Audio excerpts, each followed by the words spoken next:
Hello everyone, welcome to the stream. Welcome. Hope everyone's having a good day. Hello all. Hi. Hello Dieter, hello Mari, hello Oliver, hello Samuel. Hello Connor, how are you all? Welcome to the stream today. So today is going to be an interesting one, definitely. Today we're gonna have some interesting conversations. And I don't really know how to deal with these conversations, but we're gonna have them. One thing that I have to do is, tell my wife what's going on. I know me and to Annabelle. I know me and Max discovered something the last time we spoke. We have a theory about who killed Kaya, but I feel like I need to bring it up tonight.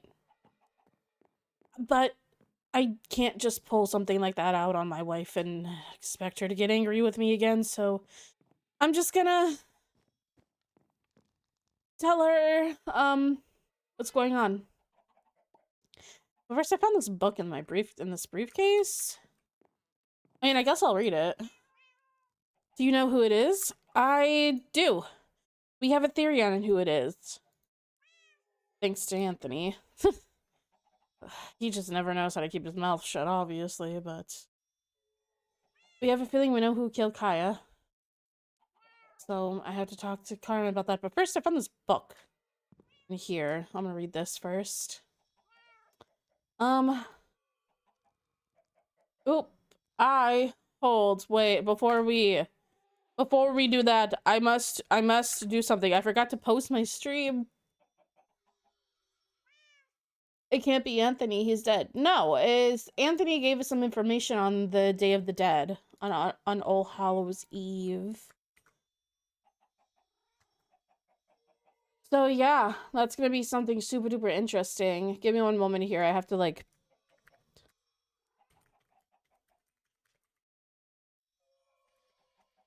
post my stream in places.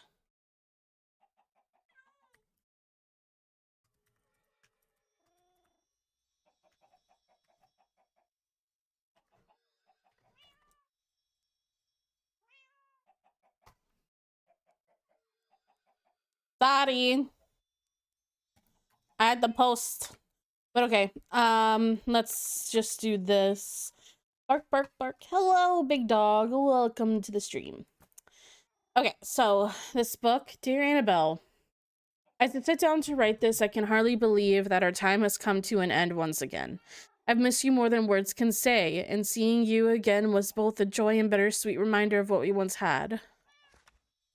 Thank you for welcoming me back, even if just for a little while. I loved reminiscing. Is this from a ghost? I loved reminiscing over the times we had together before. I want you to know that I'm always with you and watching. Thank you, Dino. Watching over you in my own way. You have the strength and bravery I never had. And I'm so proud of the person you've become, no matter the mistakes you've made.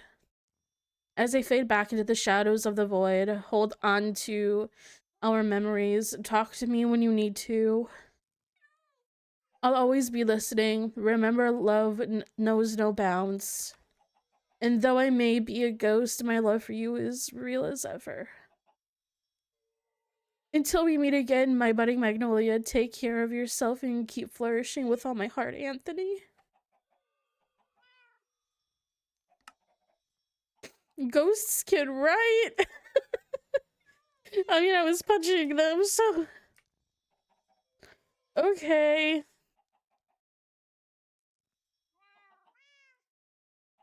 Why am I gonna start every stream with a crying? I don't like this. Okay. That was very sweet of Anthony to leave. I guess I'll keep that somewhere. Usually I just keep things in here. I'll just keep those in there for right now. Even though the dead would make him so poetic. I know. Ah! Oh no. I didn't do that. Y'all didn't see what I just did. It's fine. But okay. I need to have a conversation with people. By the way, I've started handing these out. I signed them. Apparently, like, Nimbus is, like, on the run or something from the Winter Kingdom. That's what Max told me last time. And so... nothing in there. And so stuff is gonna be like, you know, I can't really rely on Nimbus to do the whole training academy, so I handed them out to the elves. And then if anybody else wants one, they can just come to me and I'll just give it.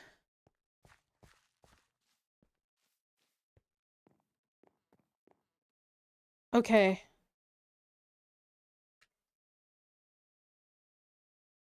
Message. Hey. Good morning.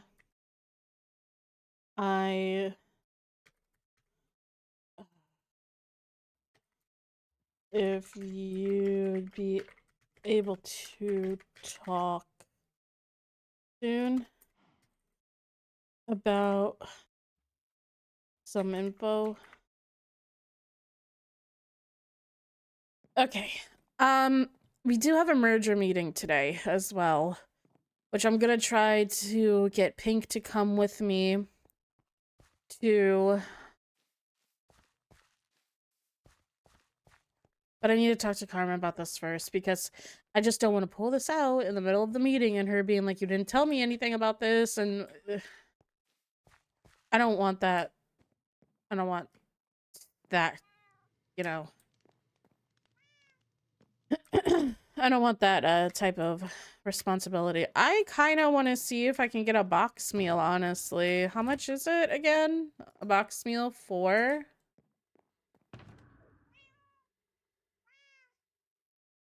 I just want to see what night I get. It can be available soon. I just need a few minutes. Yeah, no worries.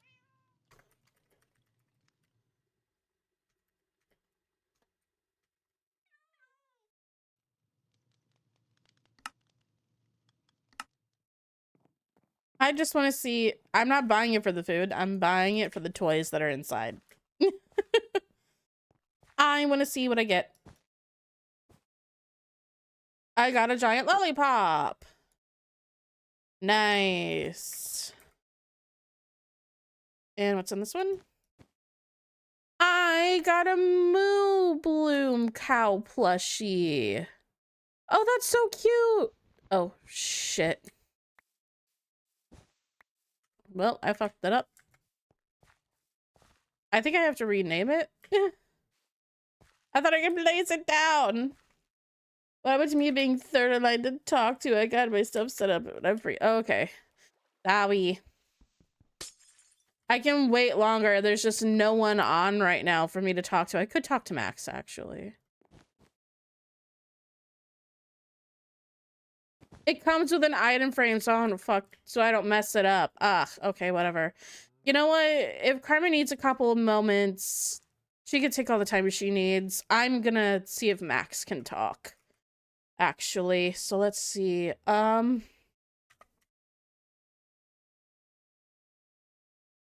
Hey. You be willing to speak with me in a couple minutes? Okay.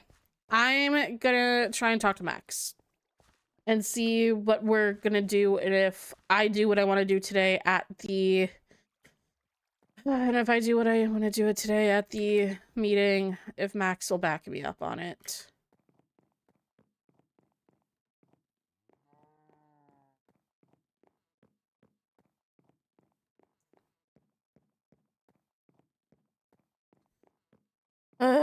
I hate sending out messages and then just waiting for people to respond. Like, I just feel awkward.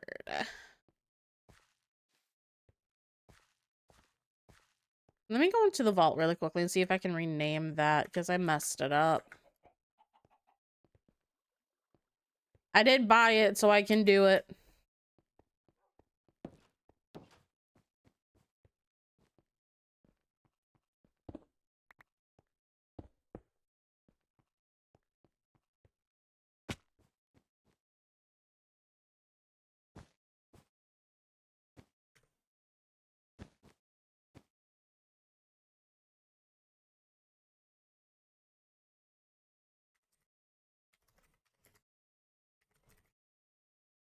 Aha! I did it. Good job, me.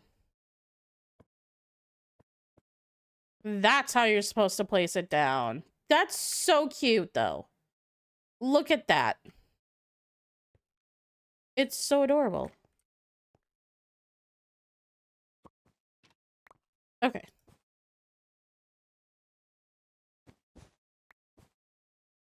And then a giant lollipop. I mean, I guess I could just hold it. Yeah, that is a giant lollipop. Absolutely. I'll probably give one of these to the kids. And then the Moo Bloom one is mine. I'm not taking that. It's mine. I like the plushie.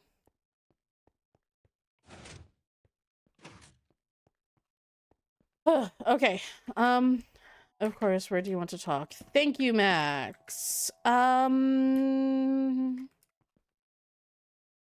I can go to winter. I'll just go to winter. I don't go to winter all that often, honestly. A lot of the times I just prefer people to come to me, but I'll go to winter.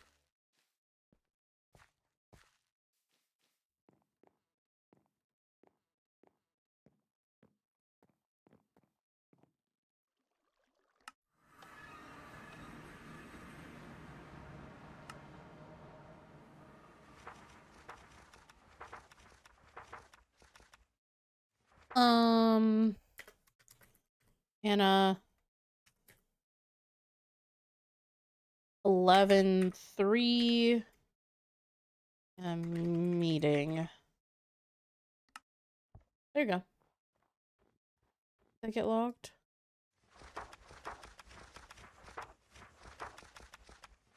Yes. Cool.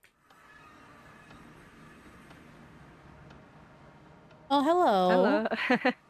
I like your outfit. Thank you. You're welcome. The armor's kind of covering it right now, but Oh, I don't see armor. Oh yeah. Do you want to go somewhere to talk? What is the talk about? Is it about the meeting today or? Okay, yeah. Let's go to the meeting room. Oh my god, this door.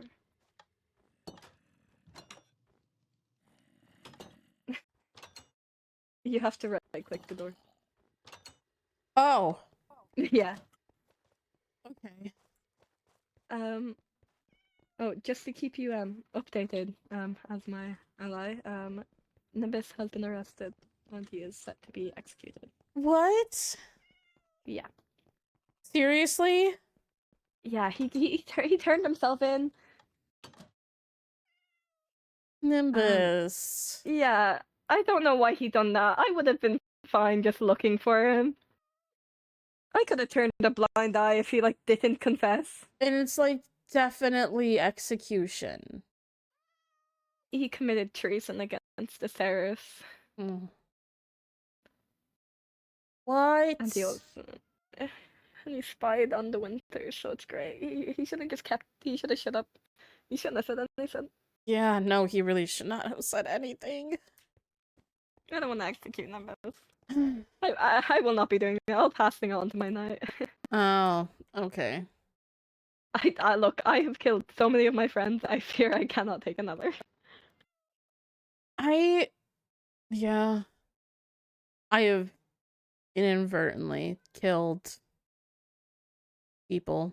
And not even by my own hands. And it's just, that doesn't feel good either. So I understand where you're coming from. Can we make a group? Yeah, do you want me to make it, or do you want to? You can make it if you want. Okay. Father's word is the same name.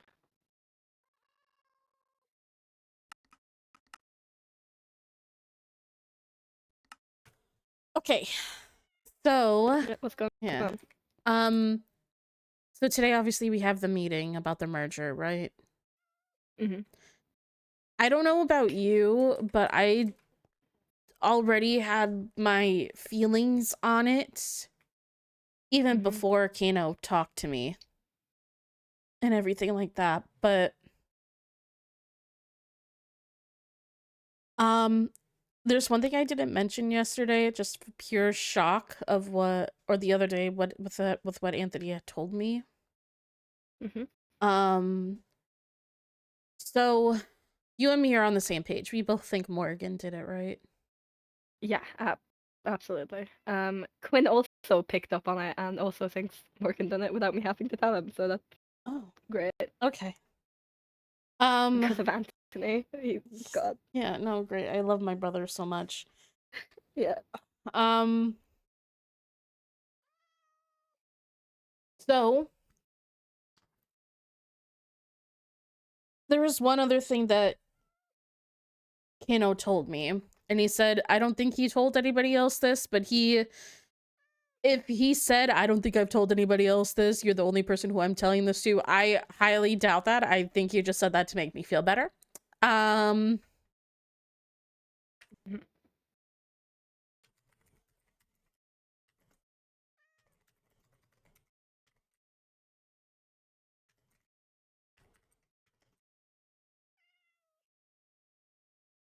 If you're talking, I can't hear no, you. I was responding to Karma, sorry. You're good.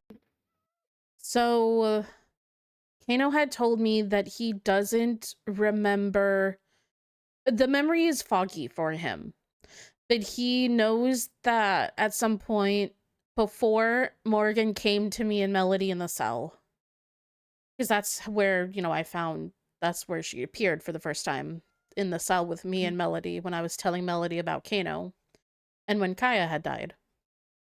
And there was a good 5 minutes that he knew that she was back, but so there was a good 5 minutes before Morgan had appeared to us that she was back, apparently.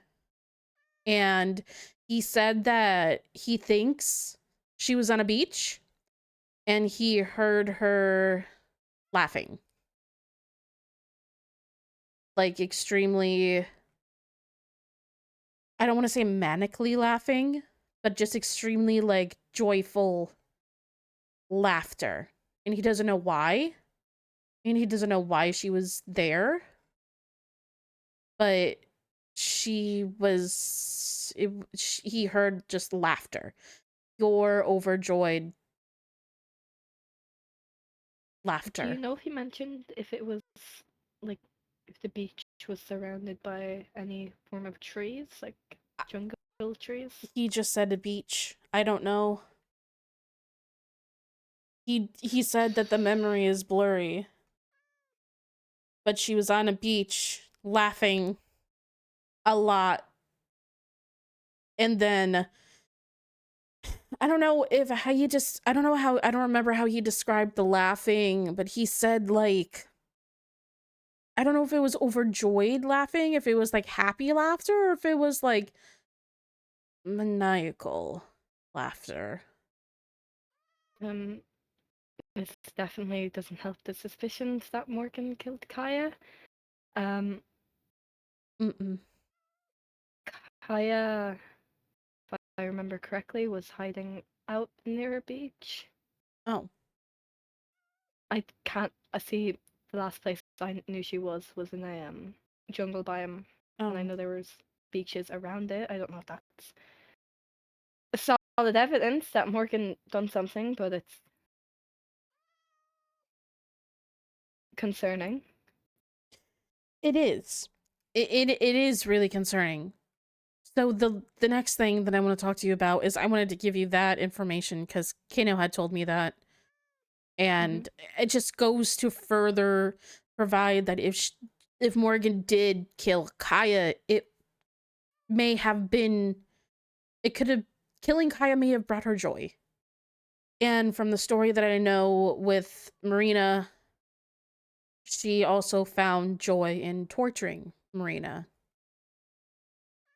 Yeah. Okay.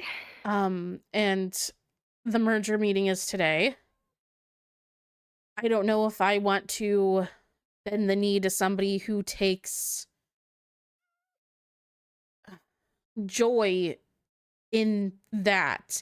Because I know if it were me who had to end someone's life, I wouldn't find that joyful. I wouldn't find that fun.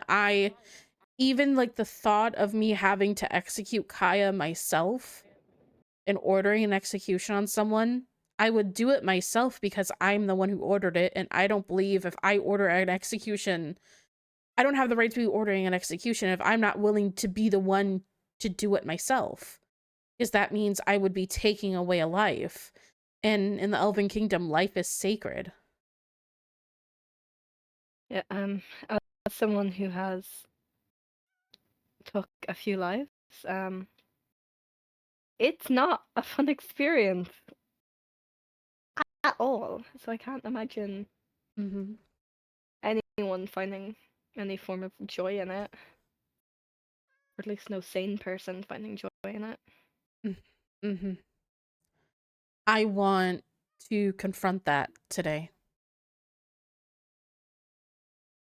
I want to hear Morgan out, and I want to hear the presentation she's going to give.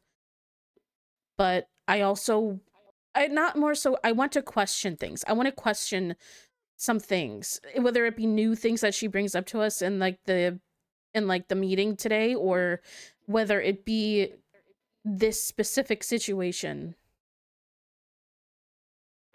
And you don't have to back me up. I would appreciate it, but I'm willing to go and put myself out on the line if things get dangerous. I can back you up as much as I can without putting myself at risk. I fear I don't think Lucia can take another loss of a parent. That's completely understandable, and I wouldn't want you to put yourself out on the line. I'm just saying, I don't want to do it either, honestly. But if things get that far and they get to that point to where it could possibly get dangerous, I don't know if Karma would have my back. I think Karma would side with her sister. So, in the event that things do get out of hand, if she ends up killing me, she'll end up just proving the points I'm wanting to make. And so at least my life loss will be worth something. If she does end up killing you, then Winter will definitely not go ahead with the merger. I mean, not that I really want us to go ahead with it anyways, considering she basically at this point confirmed maybe killed my best friend. But that is my own personal feelings rather than political feelings. Right. But also Bryn is very against the idea of merging. Yeah. Kano was also very against the idea of merging. He feels as if we merge, the Elven Kingdom loses what it is, essentially. I think he more so doesn't want it out of concern for the people rather than he feels it should be run by elves and elves alone. But I don't know what merging with the Nether will do. I don't know what will happen to our people if, you know, we do it, and I don't want to risk that. Yeah, I would I have a few questions regarding the people. Mm-hmm. I feel like this is a decision they should be included in. Yeah, I was planning on walking around and hypothetically asking some questions, but I don't see any of my people.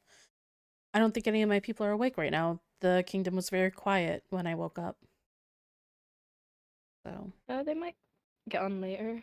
yeah, Hopefully by the time the meeting ends. If not, I hopefully. guess it gives us a reason to delay signing it, I suppose.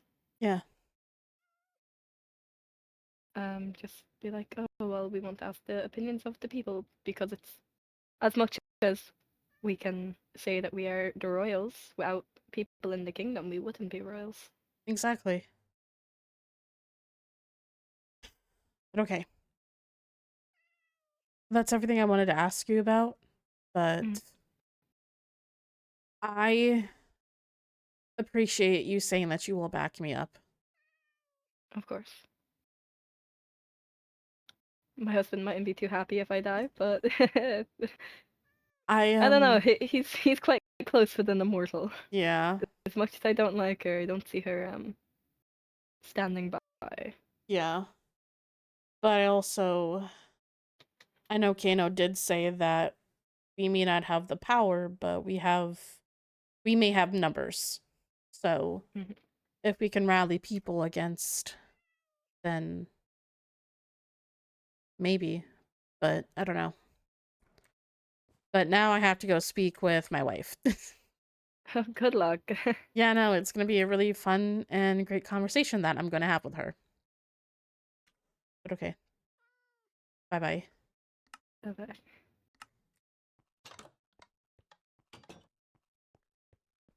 Okay. One and done, honestly. Hello, Fred. How are you? Welcome to the stream. Hello, hello.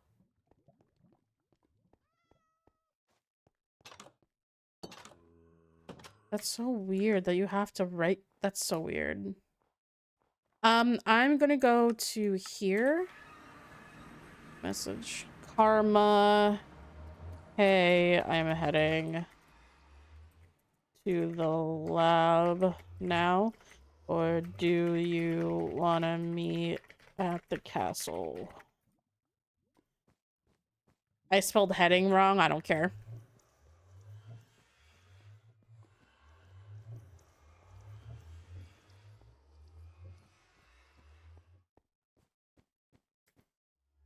Tell me where you want to meet.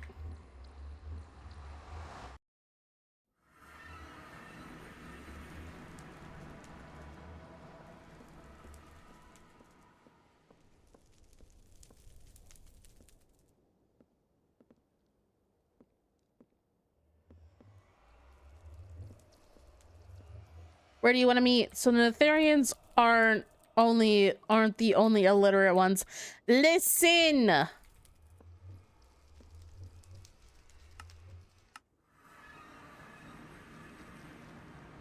When I type, I just keyboard smash, okay? I don't want to hear it. Oh. Hello. Hello. Do you mind if we speak in a group? That's fine. I don't think there's really anyone that would be here to overlisten, but... I would feel more comfortable in a group. Okay. I can make it.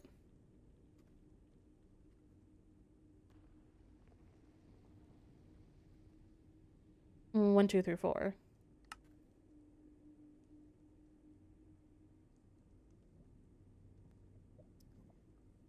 Okay. Do we want to go in the bedroom or stay in the hall? We can go in the bedroom if you'd like.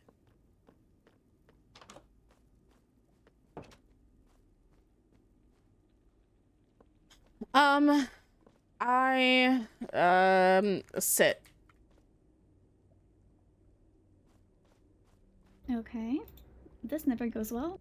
No, I want to talk to you about something. And I know it's not it might not be a pleasant conversation. And you might get mad at me, and I'm okay with that, but it's something important. So, Okay. All Hallows Eve, when the ghosts came back, I talked to Kano. And Kano was telling me a couple of things, and he was stating that he doesn't think the merger is a good idea. Did he say why? He basically was saying that he does think that the elves should be standalone because we represent the overworld and we represent the forests and all that stuff, but also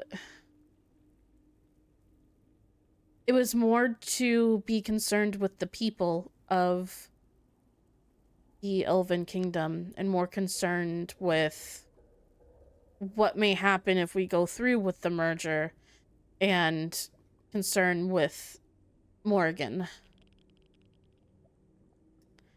So Morgan is more than fair as a ruler. I know she is, and I'm not saying that your sister is a bad person or anything. I'm just gonna tell you things that I found out in order. So I'm gonna paraphrase. So Kano had told me that the ghosts can listen in and they can watch us. And they just have to focus in order to do that. When he tries to look in on Morgan, everything is blurry. He doesn't get a full picture. And it's probably because her relation to death.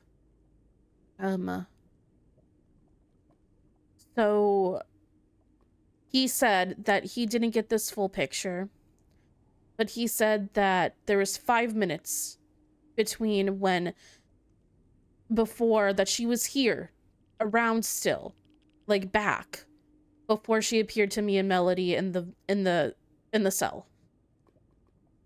So that was 5 minutes that she had here back, where nobody knew what she was doing or where she was. Kano said she was on a beach. He doesn't know where. It was just a beach. And she was laughing.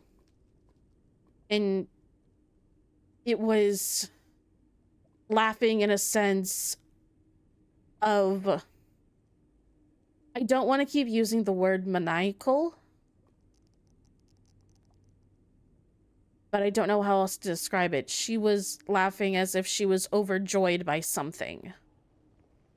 Well, if she's been held by death for a month and she sees she's now free and she sees she's in the overworld, I think she has reason to be overjoyed. Right. But what had happened 5 minutes before Morgan appeared to us in the cell? Kaya died. Oh. Kaya died by suffocation. And then later in the day at Old Hallows Eve, I was talking with Max and Quinn and Anthony. And Anthony had said that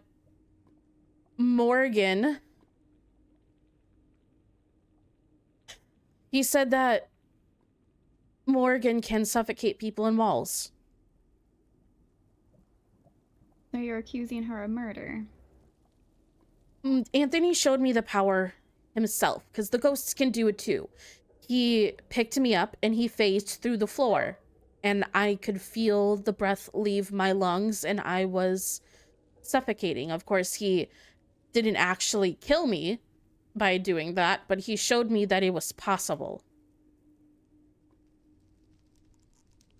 Okay. And I had a conversation with Kaya. And she had said she didn't want me to be the one to do it because somebody else already had dibs on her life. And then Max revealed that Morgan said that if Kaya steps out of line or puts Melody in danger one more time, that she will herself kill Kaya.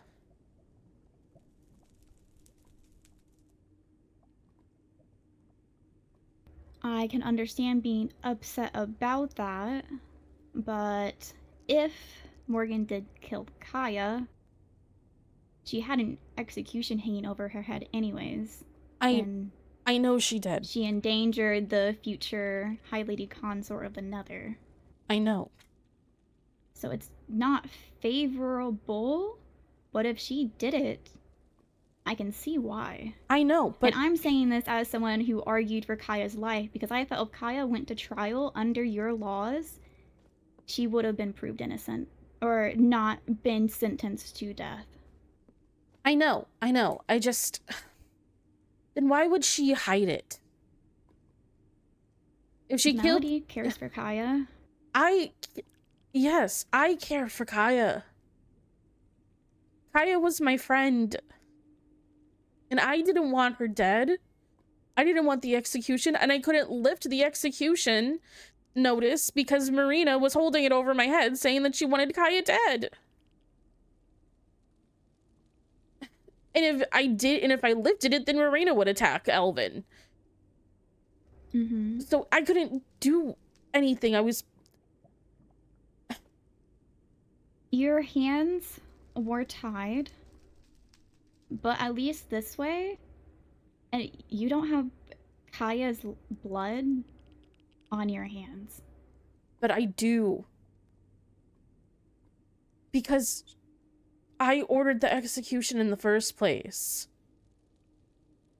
I could have... I'm not even sure if Morgan would have been aware of the execution to begin with. I don't... If Morgan... You said Morgan had said that she had dibs on on Kaya if Kaya did something that endangered Melody. Again, even if you pardoned the execution and Marina didn't get to her first, who's to say Morgan would not have stepped in? But she was gone. How would she have known that Kaya had done anything to endanger anybody? She wouldn't have known any of that stuff unless she can do things like the ghosts can and look in on people. She was with the death, and the dead souls that recently came back said that they were able to look in and see things. I don't think it's out of bounds to say that she either heard from the souls themselves, from death herself, or if she could see it. Yeah. We don't really know exactly what death is capable of, or what death wants, what her motives are. What I have in connection to death is the fact that she saved my life and allowed me to spend time with you and with our 2 children at the time, and I was able to get the opportunity for the 3rd. So if death has care or cared enough to help me in that situation, I do think it's plausible death may have filled her in. I mean, I'm not sure how plausible it is, but it's a line of thought. Maybe. But Max brought up, well, maybe Death brought it up to Morgan as some way of taunting her, and Max was really trying to make that a possibility. But I know about everything that's happened with you and your contract. I didn't tell him anything about it, but I just said, I know things, and I can't tell you what they are because they include my wife, but I have a very good reason to believe that Death wouldn't do that. Wouldn't taunt you just to kick you while you're down, so to speak. She was there for a month. We don't really know what occurred. Maybe Morgan upset Death. After all, the dead were looking for her. So I don't think they're on the best of terms at the moment, which I don't like. Right. But there's not much I can do for it. So if it was a taunt because something occurred while they were there, I don't know. Right. But it also brings up the fact that, like, if Death doesn't even know what Morgan is doing here, then Death has no control or has no, like, place in what she is trying to plan. And so she's acting of her own volition. And I don't know what that means. And she is different. And I'm not saying that's a bad thing. She was gone for a really long time. She was taken against her will by an omnipotent being. I understand that she is going to come back different. But The aura I felt, What if- I just can't explain that in any other way than it made me feel scared. I do feel like maybe if you feel the aura again when you talk to her today, but I feel like because you're referencing the aura when she came back. And death lingers. When living creatures are getting close to their end of their life, death lingers on them. You can see it in their appearance. And so if she's been with death for a month and she had just left death's grasp, I can see, it lingers, if you understand what I'm trying to get at. I understand what you're saying. I haven't had a fully in-depth conversation with Morgan since she's come back, unfortunately. She's been spending a lot of time with Melody, and I'm sure she's having to get reacquainted with the kingdom and what's going on. So I don't know exactly what all her motives are, but she has only ever, during her reign, wanted to protect her citizens. She wanted to protect us. That's why the borders got closed. It's not like she forced us to stay. We chose to. I know all of that. I don't think Morgan is evil. I'm not saying that. I'm just saying that, like, I think it's not her, or if the aura's different. I think, no, I can't say yes or no to that, but I'm just saying that, like, the Morgan that I'm seeing now and the Morgan who cared for her people, I mean, she went straight to Mel, so she still cares. I know she still cares, and that's why I think it is actually her. But... And if she's keeping the fact that she is the one that did kill Kaya, her revealing that information is just going to put herself in the kingdom in a bad spot. So if she's aiming to protect the kingdom, I see why she wouldn't say she did it. Because obviously, you're not very happy about it.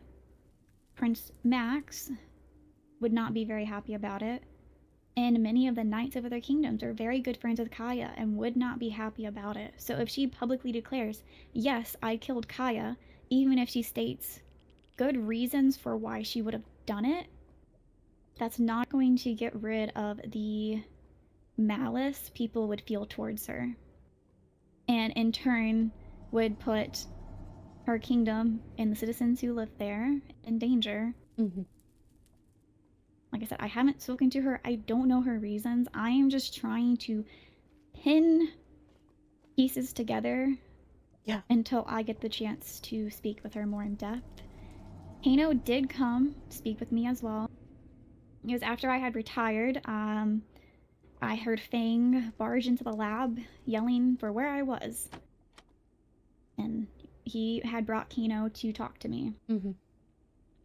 And Kano was mainly just asking if me and Fang could just keep an eye on Morgan. Mm-hmm.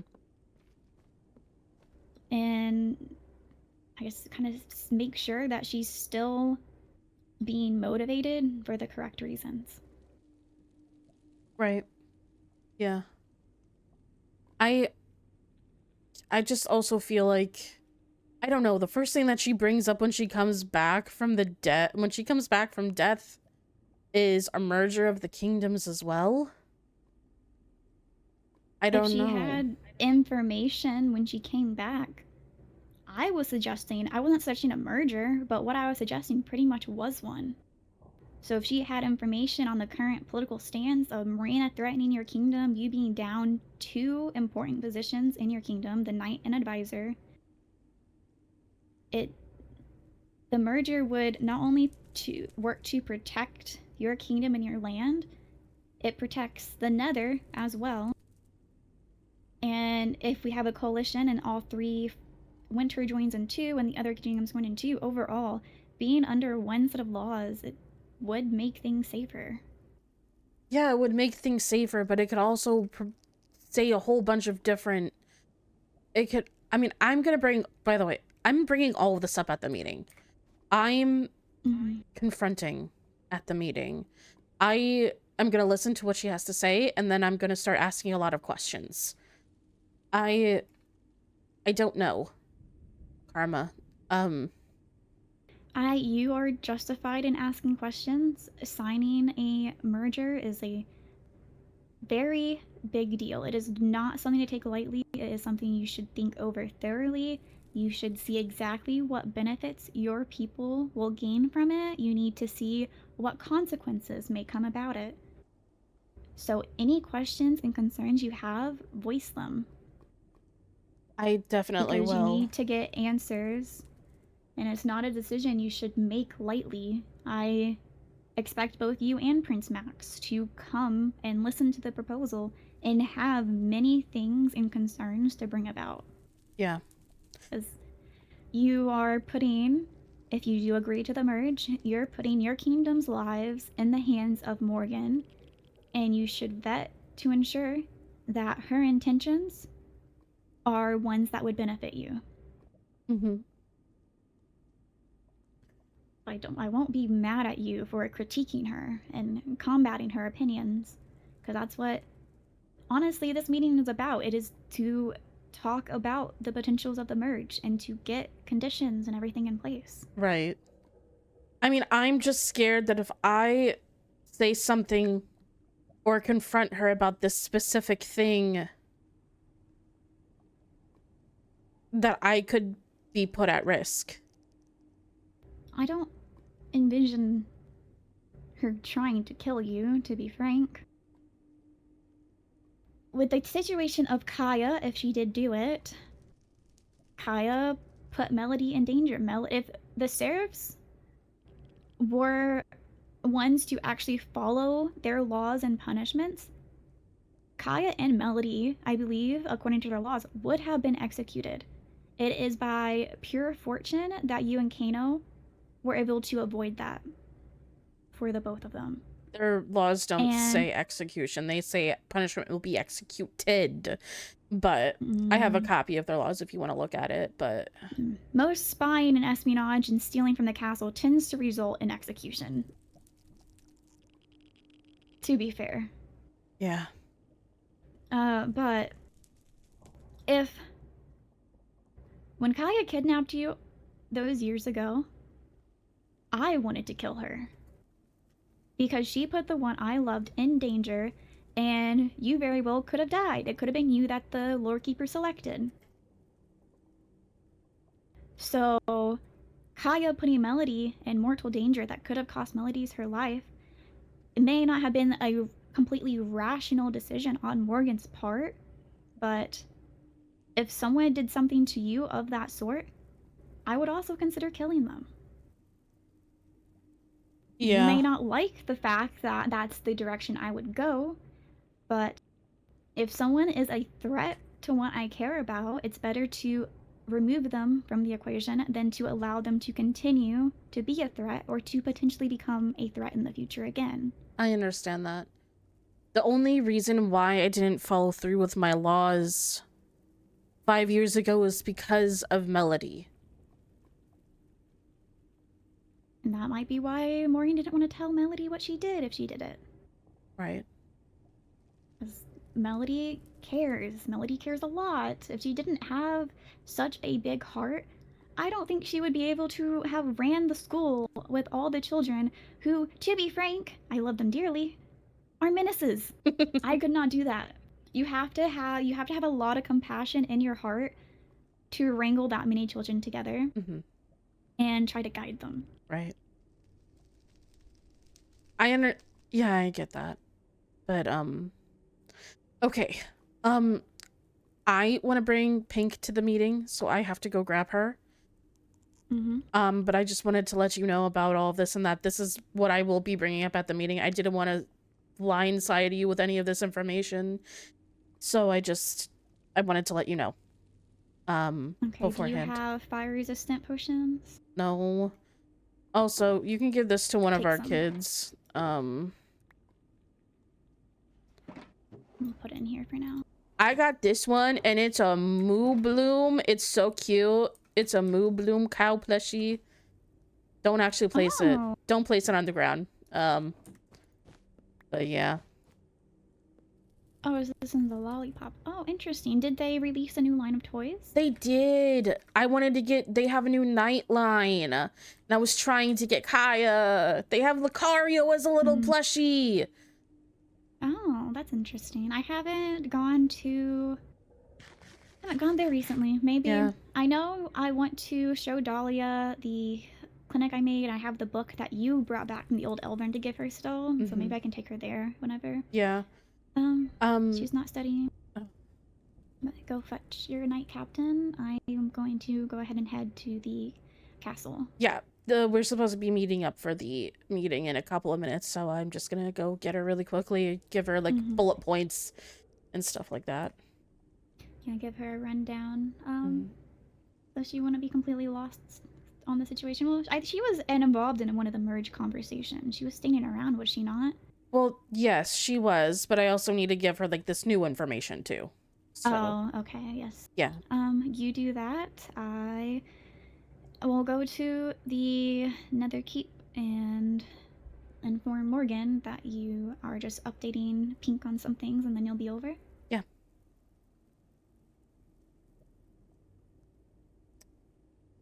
Understood. I'll see you there. I love you. I love you too.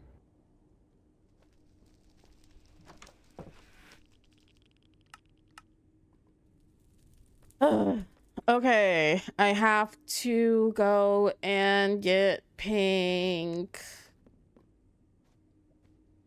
That conversation was, I knew it was gonna be a very lengthy conversation with Karma, so that's why I wanted to get her out of the way first, but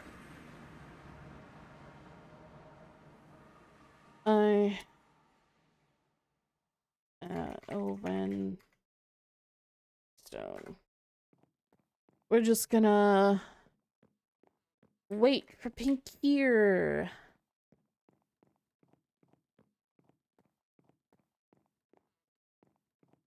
Hello. Hello. Okay. All right. So can we get into a group really quickly? Oh, yes, of course. Yep, I can make it. It's gonna be 1, 2, 3, 4. All right.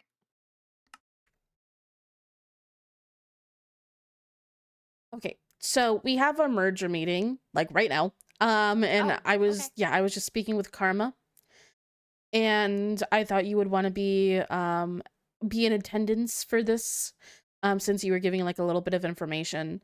But I'm just gonna give you bullet pointed information. It might be a lot, but I don't want to be like too late. But basically, I found out me and Max found out some information when I spoke with Kano and when I spoke with Anthony. So it's about Kaya's death. Me and Max have reason to believe that Morgan was the one who did it. Kaya didn't say it outright, but alluded to that possibly being the case as well when we had a conversation with myself, her, and Kano. Yeah. I don't know if Kano told you this, but Kano told me that, you know, ghosts obviously can look into things and they can see what we're doing and stuff like that. So Kano told me that he has a very blurry memory of what Morgan was doing 5 minutes before Morgan appeared to me and Melody in the cell when, you know, all of that happened, when Morgan showed up again. Because, you know, I wasn't responding to you because of that reason. I would. Oh, you're so fine. Yeah. But so there was 5 minutes that Morgan was back, and we don't know where she was or what she was doing. Kano said that she was on a beach somewhere, or felt like as if she was on a beach somewhere, and she was laughing. Laughing joyously or laughing maniacally. I don't know which one. And then we got a notification that Kaya had suffocated in a wall. Later in the day, Anthony had showed me that ghosts can actually do that.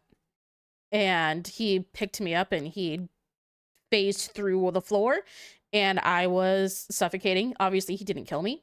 Oh, yeah. Yeah, but he just kind of slapped him back down somewhere safe, and he was like, "Yeah, we can do that, and Morgan can do that too." Huh. Mm-hmm.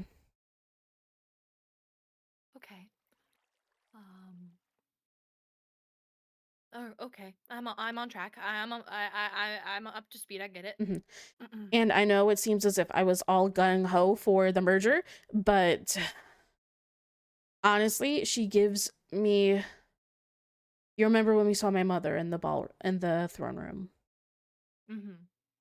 I feel that aura for Morgan. And I don't know if that's a good thing. I don't know if that's a bad thing, but it's the same aura I felt when we met with the Lord Keeper 5 years ago about our final task. The same aura I get from my mother, who is immortal. And Karma thinks it's just because Morgan was around death. And so it could have just been lingering since she had just gotten back, but I'm not sure. And I don't want to say whether or not she found joy from killing Kaya if she did it. But from what Kano had said, and from previous things that I know about Morgan when she had tortured Marina, she found joy in that. Oh. So I don't know if I did not know any of that. Yeah. I don't know if I want to merge her with somebody who finds joy in harming others. That is not the Elven way. No, especially since I regret ordering an execution. It's in our laws, but it's something that I never wanted to do and never thought I would do. And life is sacred. We can't kill animals for that exact reason. We can't harm any living beings for that exact reason. So, I don't know. I think you were wise to have your doubts about this, Your Majesty. Maybe it's because of our past, but not having an elven ruler is a little scary, too. I think, at least for me, it causes some concerns if we were to do this, but whatever you believe is right, I will stand behind you. Yeah, thank you. The reason why I'm telling you all of this is because I definitely am going to question Morgan about this today in the meeting. And I don't want you to be sidetracked. Because last time I brought you into a meeting with another royal, it turned into something that I didn't think it was going to, and it turned out into a fight. So I just wanted to make you aware that this could be a potentially dangerous situation that I'm bringing you into. All right, I will be on guard. Thank you. But Max is going to be there, and so is Karma and Morgan. I think Lucario, I'm not sure though, but we do have to head over into the Nether now. All right. Where are they meeting? We're just gonna go straight to the portal and then the castle. Okay.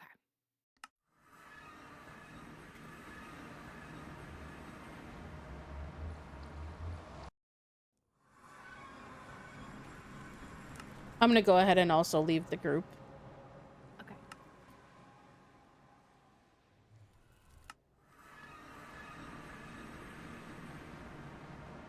First time here on official royal business.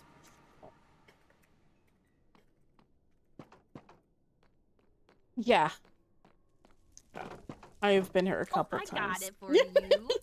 Thank Don't worry, you. I'll open and close your doors. Thanks. Okay, I'm just not exactly sure where they are. Oh, no. I have no place with this. I have no idea. Oh, I think I do know, actually. Hold on. Oh. Hi. You were very close, yes. Oh, yeah, you're in the meeting room upstairs. Oh. Hello. Hello. I'm gonna walk you. Oh, thank you. Yeah, sorry, I just wanted... Brown looks good on you. Thank you. Of course. Yeah, I just needed to get Pink over here and fill her in on a couple of different things. No worries. Make sure your Are snow meter is full. Are you still finding that ender chest? Is it Yes. full? Well, no, I don't want to hold up the meeting trying to find an inner chest. You're not holding up the meeting. Do you want an ender chest? I have one on me. Yes. Here, I'm just gonna place Wait, this. Don't give it to her. I'm just gonna place this down right here for now, and you can grab whatever you need. Thank you so Oh much. no. You've just given Karma access to Ah! bombs To what? and crystals. Oh, no, that's okay. It's alright. Making sure there's no butterflies in the seat, but you are free to sit wherever you'd like. Okay. Oh, there Is an it invisible- alright if myself and Quinn stand is just with the snowballs? We have to shift to get them, and it's kind of annoying You too. stand Oh, on the yeah, chair. of course, by all means. Yeah. My inside voices are calling me. Bear with me one moment, sorry. Of course. Do you guys mind if I get rid of these Yeah, go ahead. butterflies? I'm so sorry. I have Jerry! I'm sorry. I'm sorry. you know what? I was gonna offer to do that anyway. So They've Otherwise, been they're gonna occupying the keep getting shrimp stuck on the for table and the days. chairs if I Man. don't kill them. That was so mean. Oh, stop! I asked your permission first. They just... If anything, the butterflies are becoming more like moths, and they won't leave us alone. Yes, there's another one over here. I mean, they don't have the same colors as butterflies in the overworld. Probably that high. I can stand corrected, but I believe this is the only color of butterfly that we get here. I don't think I've seen any other color. I think it. Oh. Lucario. Hi, Lucario. At First least time we killing know a you butterfly. hasn't harmed them. Why would you I do think they're the only this? ones I've seen.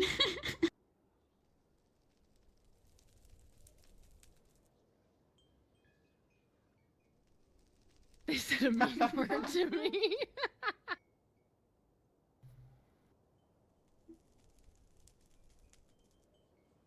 The butterfly column jump is really good. Number 1 Lucario defender.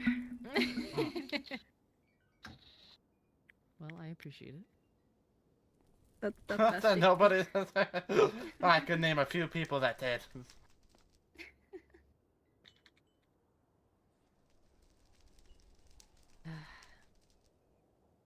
If they're criminal, that has broken many lies. I don't know, 80% of winter has died. Typically by my hands.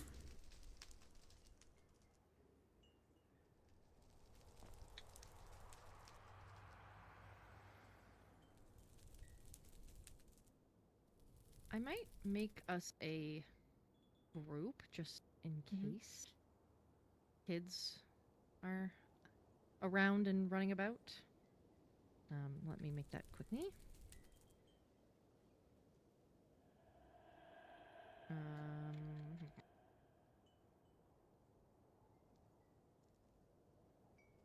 Password is the same.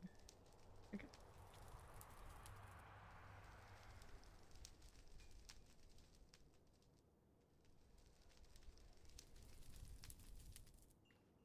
Hi, sorry. Oh.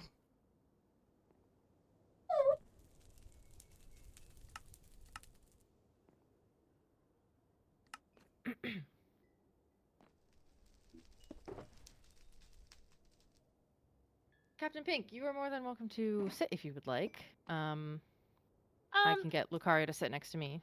Oh my gosh. Oh no, it's fine. I prefer to stand. All right. Fine by me. All right. So, I have summoned you here for the presentation of what I have come up with in regards to the merger between our 3 kingdoms. I do have a document that I plan to read and go over. I will preface, this document does not include, should we all sign the document and come to an agreement that these are things that we are wanting to do amongst the merger of the kingdoms.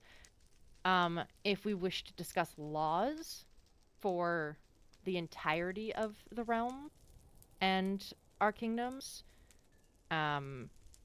we would set up an additional meeting to fine-tune those things so that we can all sit and come to a conclusion. Instead of me presenting you with a bunch of laws that it could get overrun of changes and disagreements, I think if we all combine our laws and we come to an agreement on those, it will be easier that way, in my opinion.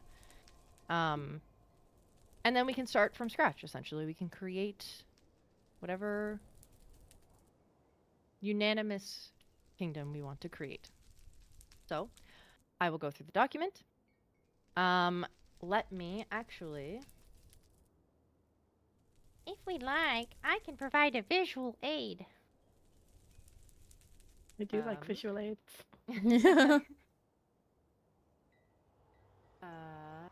I will put it where we talk. So feel free, if you'd like, you can pull it up, follow along with me.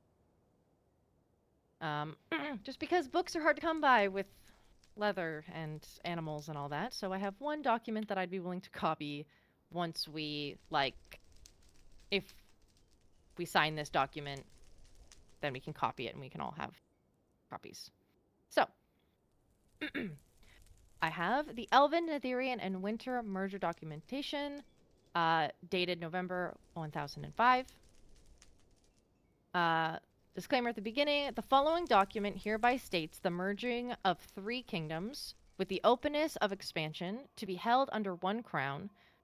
The crown will be held by Morrigan Ardor, current crown of the Nether, with her immediate successor being Dahlia Ardor Aelin, under the married familial line of current Nether heir Karma Ardor and current Elven heir Annabelle Aelin. This document will go over the changes and the duties of the newly ascended crown and their court. Article 1. A head hierarchy of the realm will be instated. Subsection A. The crown. As of dated, Morrigan Ardor will ascend to Queen of the Realms to rule over any and all kingdoms under this agreement. She will become the sole proprietor of the current erected kingdoms, making decisions and enacting duties for the subjects of the realm.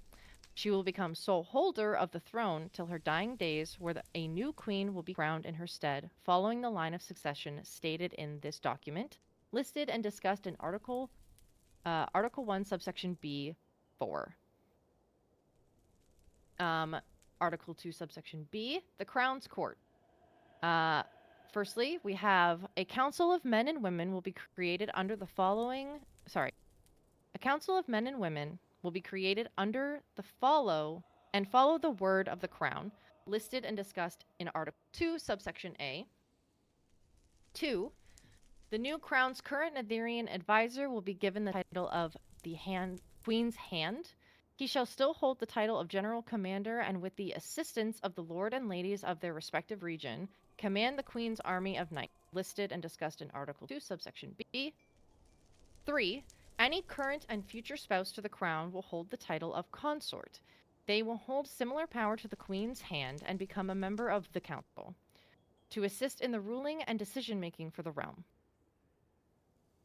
4. The Crown acknowledges Dahlia Ardor Aelin under the married familial line of the current Nether heir Karma Ardor and current Elven heir Annabelle Aelin as the immediate successor to the throne.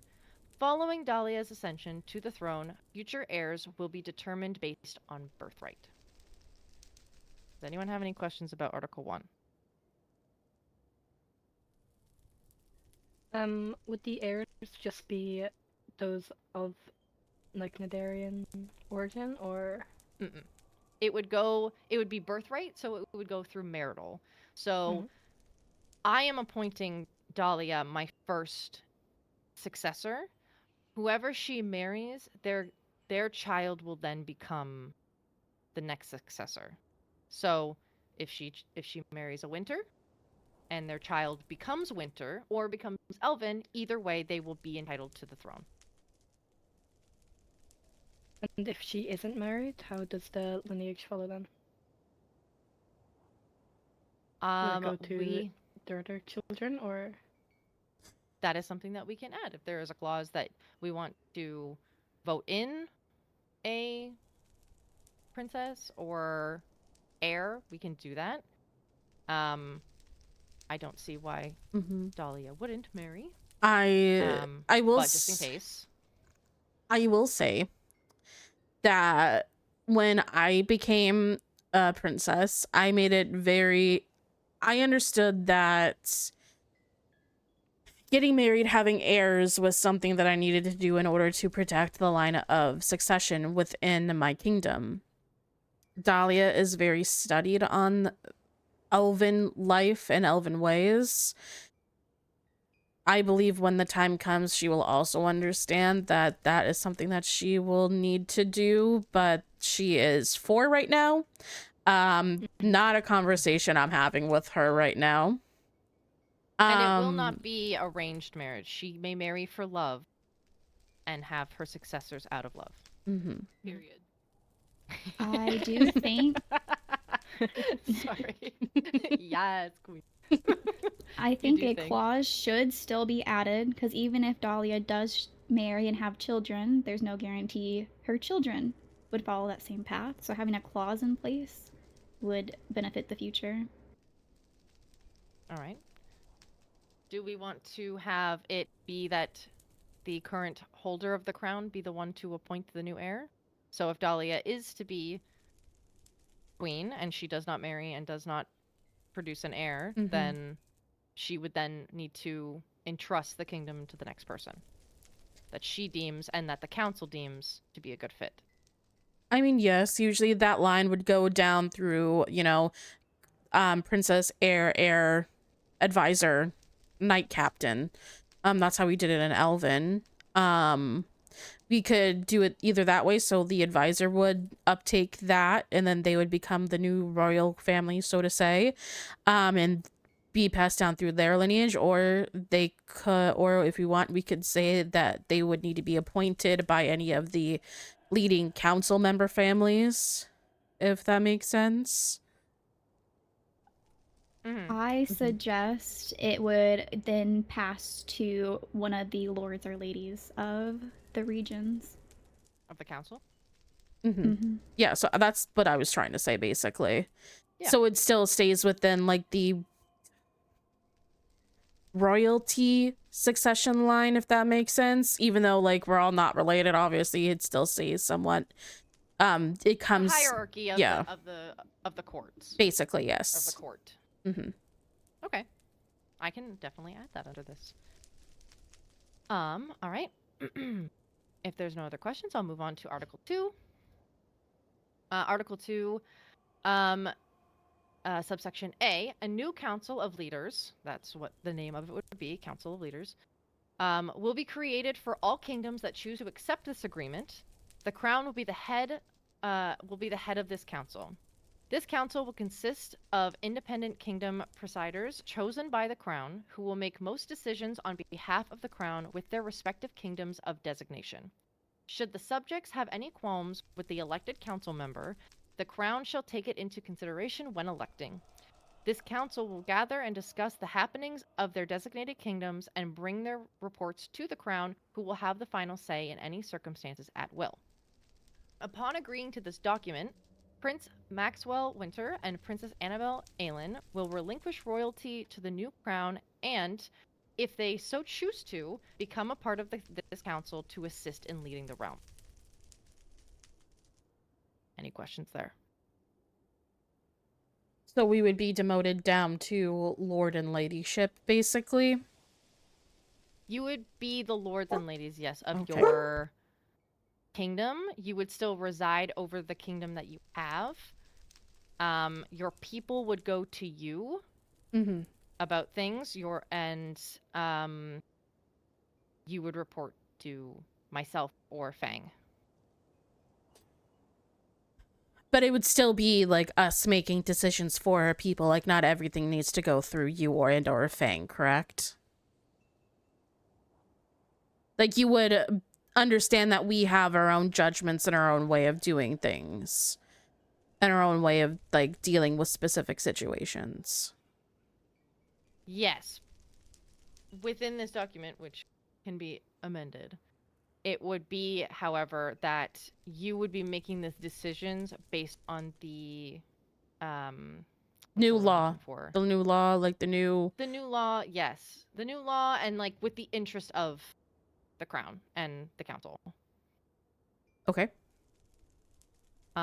Should it be something substantial, like extreme law breaking, murder, things like that, I would be, again, that would be a law that we could make of, we have council meetings and we discuss it and we come to a unanimous vote. Mm-hmm.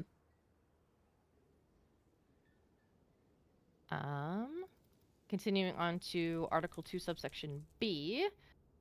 New titles will be bestowed to council members upon royal ascension, and new hierarchy will be instated and or liquidated within the kingdom's leaderships, i.e. advisorships, heirs, and knightships. Firstly, lord and ladies. Each council member will be bestowed 2 new titles, the first being the Lord Advisor of the Crown or Lady Advisor of the Crown, whichever is requested by the council member, respectively. This is to be used by and with their highness. The second title shall be Lord of Region, so Lord of Winter, or Lady of Elven, which is requested by the council member, respectively. And it is to be used by subject of the realm. A third alternative title to be used by everyone for council members in a more casual circumstances will be councilman or councilwoman, whichever is requested by the council member, respectively. 2. Advisors.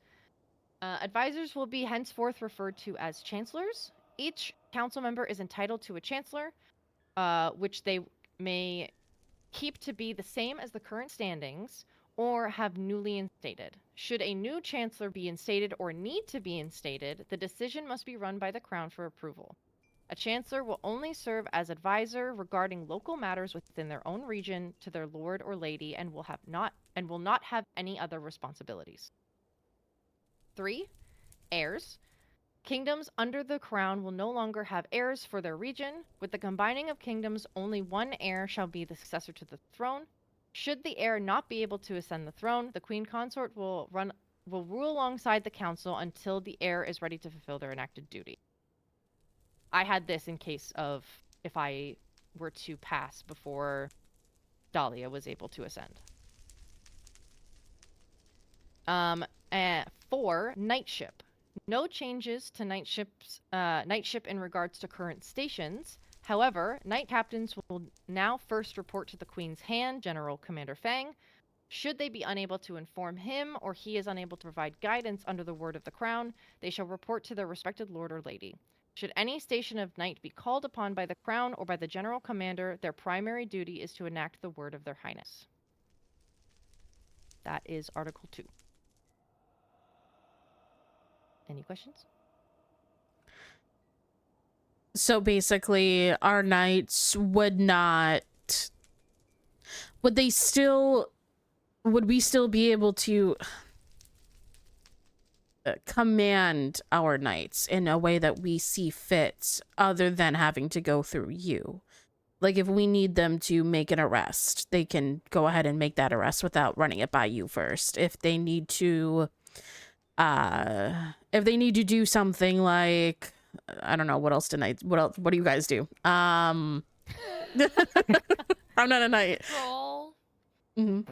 Patrol, enforce laws, anything like that. Obviously we'll have like a new like laws underneath, you know, all of the stuff that we'll go over and have stuff agreed upon, all that jazz. This is essentially saying that instead of all of the knights, because we are combining our kingdoms, we are also combining our knights. So instead of having the Elven knights not know who they can go to, they don't know if they should go to the Winter Lord or the Elven Lord or the Nether, like the Nether Knights don't know if they should go to you all. It's having one commander to command them as like a unit and as a solid army. For more tasks within the individual regions, yes, they would report to you all. Okay. So would kind of act as individual squadrons, and if called upon, the squadrons would combine under Thing.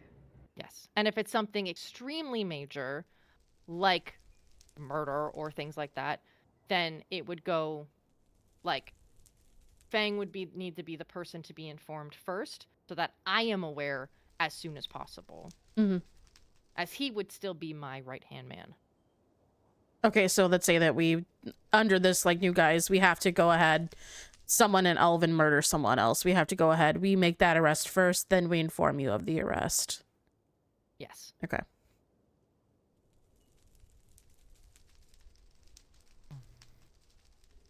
Any other questions? What if, let's say I need knights for whatever reason, but they've been commanded to help Annabelle with something, or yourself. What would the situation be then? That would be a situation where you would collaborate with Fang to get the appropriate night shift that you would need for whatever you were needing them for. Let's say, but if it was like an emergency situation, like for example, now I can call upon Alva whenever I need her, if there's like an emergency. But if there's emergency and all of the knights are helping anyone else, like where does that leave us? If it is a dire emergency, which is something that we can go over either in this document or under the laws document, I would say that you would be able to pull from the needed pool of knights to assist in what you were needing to do, as long as it is not going against the crown. Mm-hmm. Under the new law.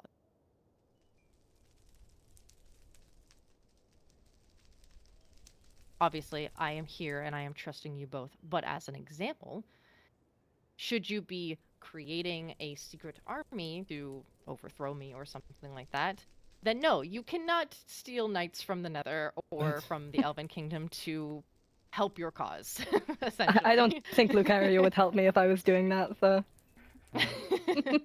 You better not. No, he wouldn't.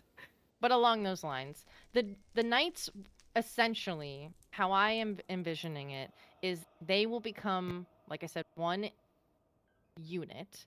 They are one pool of knights that they work for their region, but they are interchangeable within the regions should it be communicated either between the council members and me or with Fang. If it is an emergency situation, obviously there is nothing that can be helped in that case. But I would say that if, hypothetically, it is a war situation, all knights would report to myself and Fang at first most. If that makes sense. Yeah. Alongside that, just like on the topic of knights, I know for myself personally, Alva has a lot of loyalty to the Winter Kingdom, for reasons I would rather not share. What if, per se, a knight doesn't want to go along with the merger and just wants to help out the respected kingdom? Would there be any consequences for that knight, or? Would they defect, you mean? Well, no, they'd help out I suppose, the lord of their region or the lady of their region, but they wouldn't help out in the grand scheme of things. As if, like, say they're Annabelle, for example, because Annabelle's not here. Let's say Pink was only loyal to Annabelle and didn't help out anyone else. I think there would be cause for a conversation at that point. That is part of the clause and this merger, is that Annabelle and yourself are speaking on behalf of your kingdoms. If you sign this document, to put it in layman's terms and a little bluntly, you would be signing over your citizens to be my citizens. But we would all rule them and take care of them together. So if there is a knight that is unwilling to assist in bigger matters that are outside of their region, I think there would be a conversation that would need to be had. If they are not willing to assist in things bigger than the region, which I would hope that I would only ever call upon the knights for something like that if it was something very extreme, like a war, that they would need to be cooperative. Otherwise, they probably would not have their knightship anymore. Would there be any further consequences, or would they just be demoted? As long as they don't commit treason in being demoted, I don't see any consequences, but that is something that we can discuss in law breaking. Mm-hmm. If I may, just for clarification on it.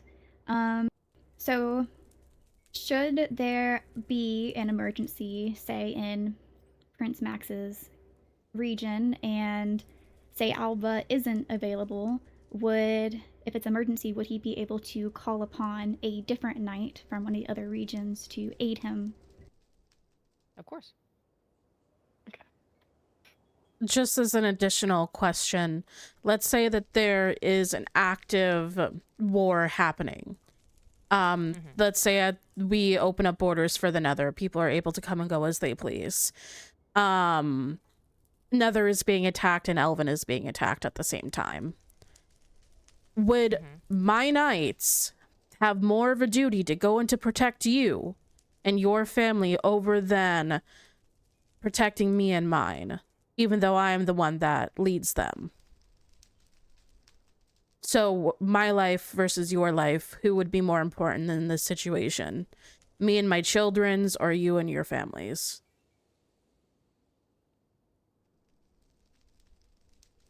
Interesting question. I wouldn't say there is... Like, we're being attacked at the same time. We both don't have enough knights. Who's being pulled to where? I would want to make sure that you and the children are safe in the regard of compiling the knights as one. So, if we are being attacked in Elven and Nether, there would be a hard decision to be made by myself of which area we are being attacked in and which one we are going to give up. And we consolidate everyone together so that they are safe.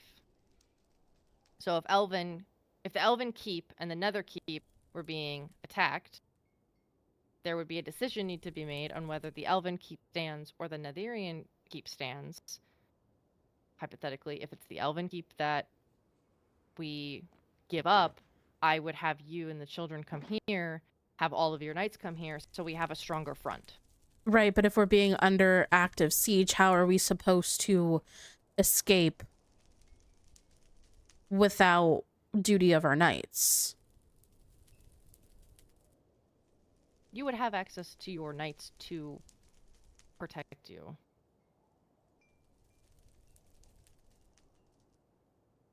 Okay. I'm not going to say... I wouldn't pull away the knights that are keeping alive my extended family. Mm-hmm. Well, I'm your extended family. What about Winter? Same things happened. Mm-hmm. They're not your extended family. They are our friends, of course. But let's say they were being attacked. And it was life or death situation for them. And we were being attacked here in the Nether. Would we pull those guards away or those knights away from Winter in order to give up that territory and put their lives at risk in order to protect the lives here in the Nether? Would we place a death sentence upon them? That is my question. No. Okay. In a war tactic sense, I would want to preserve life. Okay. I'm not saying that mine is to be preserved over yours. It's more of, if there's an emergency situation and there's a war that's going to be happening, the knights need to... Whatever, like... If Fang is commanding the knights to act on protecting people, they need to listen to him if it is a dire situation, is what I'm saying. And if, let's say, you were put into a dire situation, your life was at risk, do you think Fang would pull our knights away in order to protect you over others, since you would be the head crown?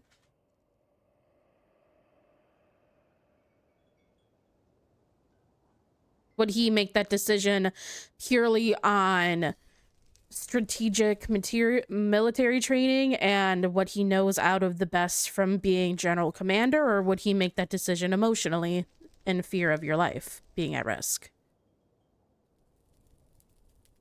I would believe that, I am of the strong belief, that he would make it based on his experience and not out of emotional charge. I'd also don't want to sound egoed or egoed for him, but with him around, I'm not sure how many knights I would need unless it is a full-on siege attack, which then we would need the assistance for, and we would, like I said, try to make sure that you all are, like, if the Nether Keep was being sieged, he would pull your knights, I would pull your knights once you are safe, and if it doesn't jeopardize your safety. What if it jeopardizes our knight's safety? Like, as everyone here is well aware, we melt in the Nether. Pulling Alva into the Nether would be putting her own life at risk. For a kingdom that she is not a part of. Like, obviously, if she would be a part of for it, it would well, be for the her merger, kingdom. yes, but a kingdom she doesn't have loyalty to.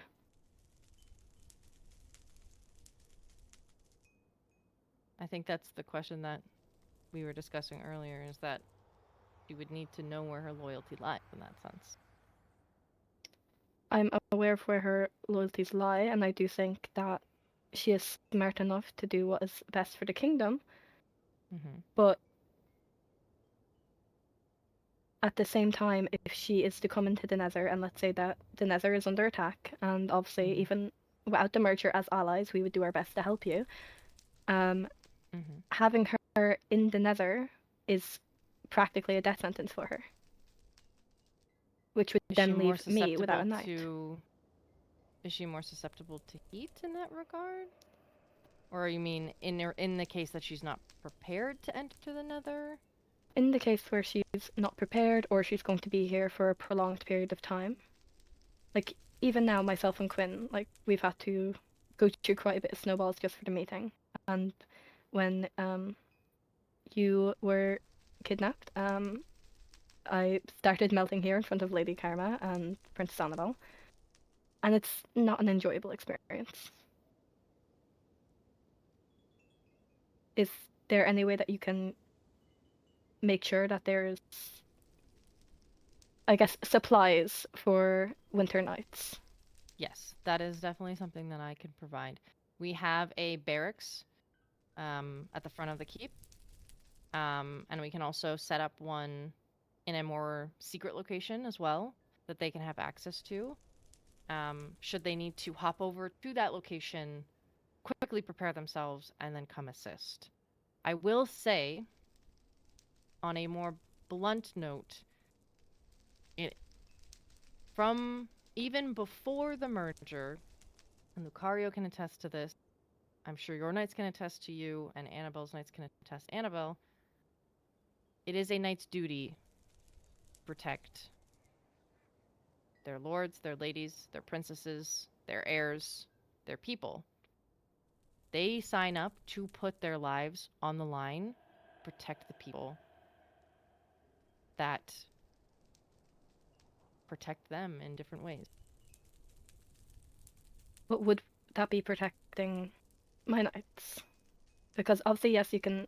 I would very much appreciate if there was supplies such as snow for the winters. Yes, but that can be that would be our only form of protection.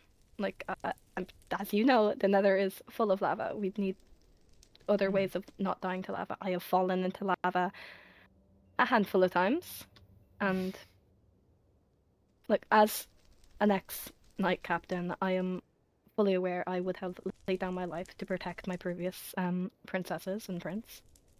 Mm-hmm. But I'm also well aware of Alva and how her loyalty came to be. And I don't know if I feel good, I guess, putting her in a situation where I cannot be 100% certain that she will be at least somewhat safe. She might be a knight, but she is still a winter citizen, and I would like to do my best to prevent anything bad from happening to her. I understand. And I would not wish that upon her. We can have preparations be made should something like that happen. War tactics, plans, backups, anything of that sort. I will say, however, if Alba is not willing to extend, at the very least, her loyalty, I remind that may be a conversation of her station. Mm-hmm. If we are to merge kingdoms and she is to still be, not to come across in a negative way, but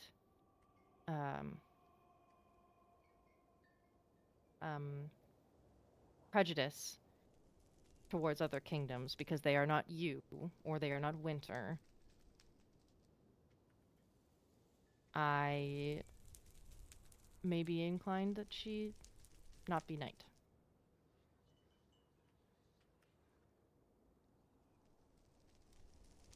She protects those that she needs to protect. And I hope that would extend to the people here.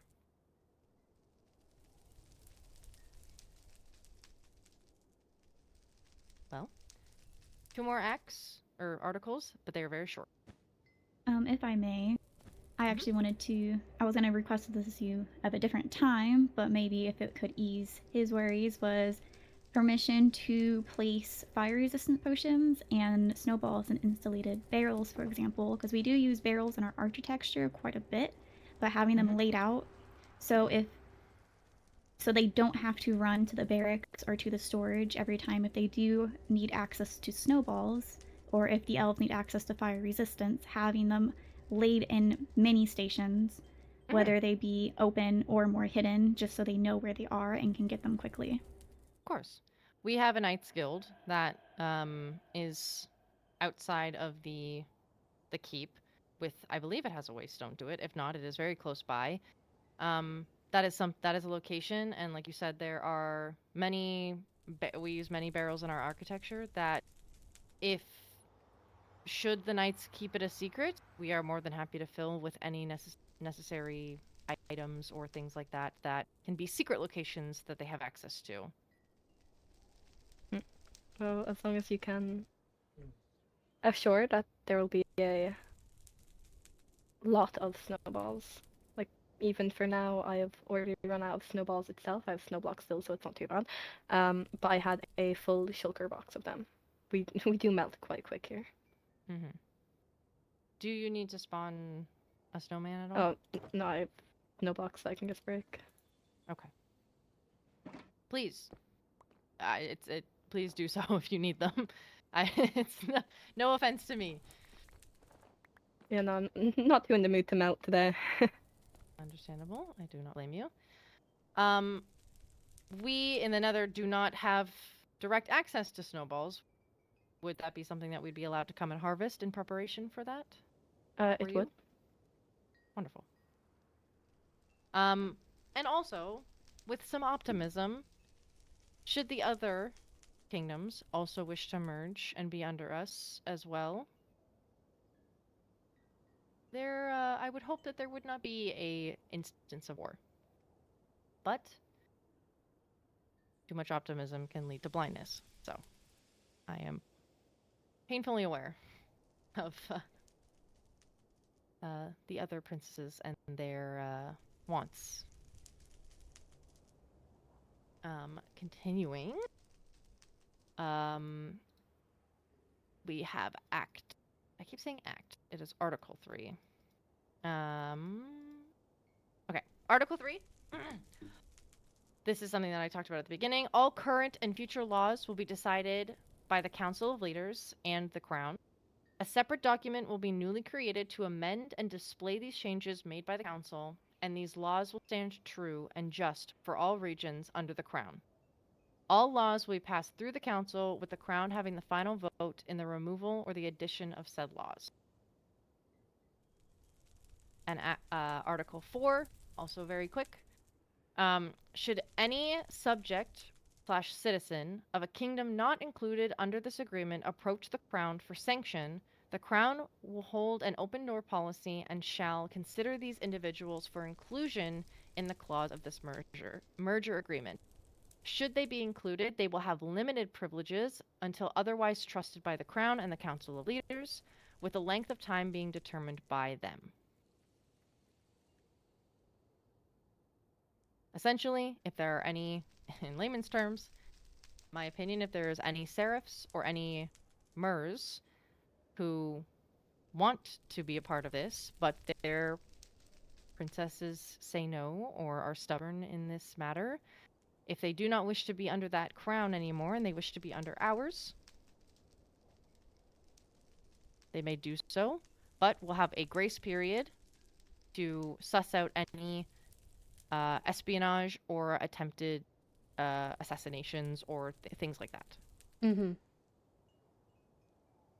Really quickly about Article 3, I'm seeing about laws. So let's say within these laws, would we have, like, we would have overall laws that would span across all kingdoms, I'm assuming. So things like, you know, under the guise of, like, with something that we all deal with, murder, espionage, treason, stuff like that. But what about our specific region laws? Would we have subsections for each region of those laws that everybody has to adhere by? Because elves, we have our, replanting law, because we believe that when we die, our bodies, our souls are then put into trees, or that's just me paraphrasing the actual, like, law. Yeah. But would we have something like that so we can keep our own identity of laws underneath our own individual regions, so that way we can uphold those traditions that we already have in place and or create new ones if we want to? Because I also just made a new law for any knights that are being crowned, that are being, you know, inducted into the knightship of captain. And I would like to keep that, as I feel it's important. But I also feel like it's also in some way honoring someone who we've lost. If there are any laws that we can definitely make subsections, but I am also of the opinion that we could come to an agreement where all citizens must abide by it. If all of the subjects are under my crown, they should all be abiding by the law of replanting trees. If that is something that we should decide. If that is something that, I don't want to say it is something, it is very important to replant trees in your beliefs. That can just be a law.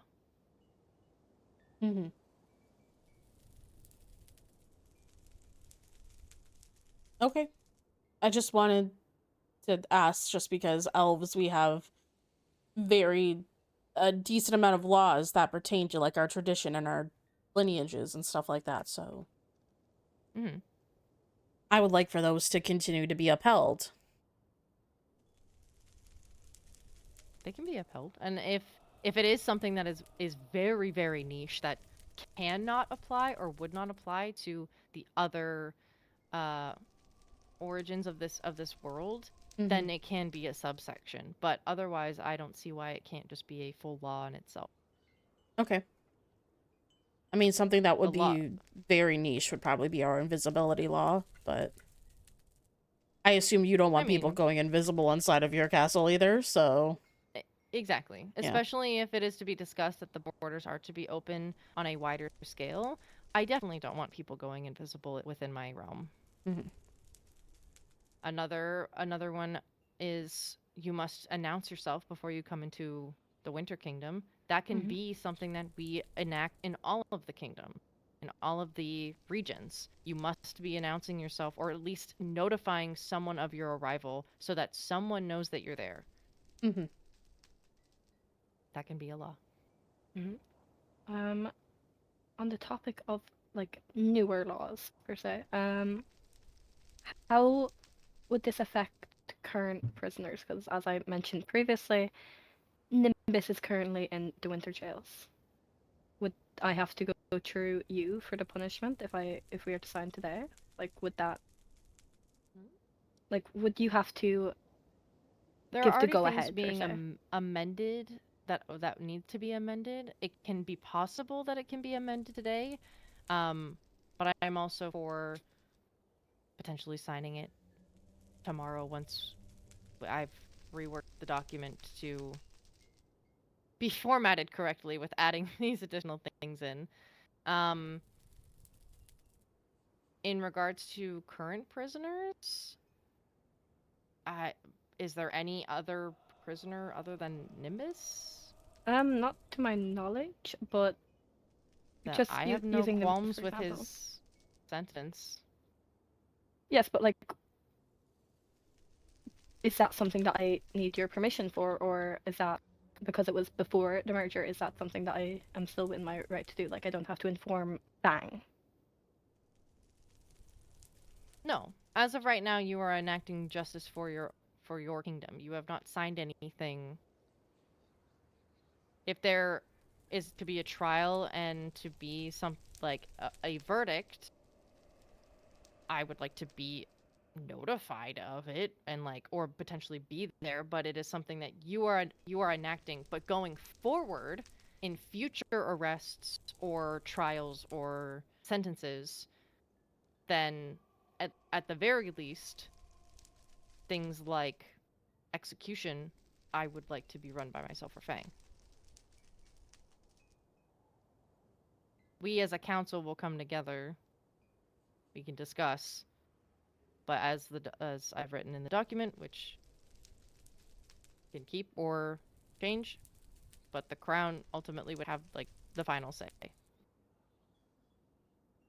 in what happens to the person. Right.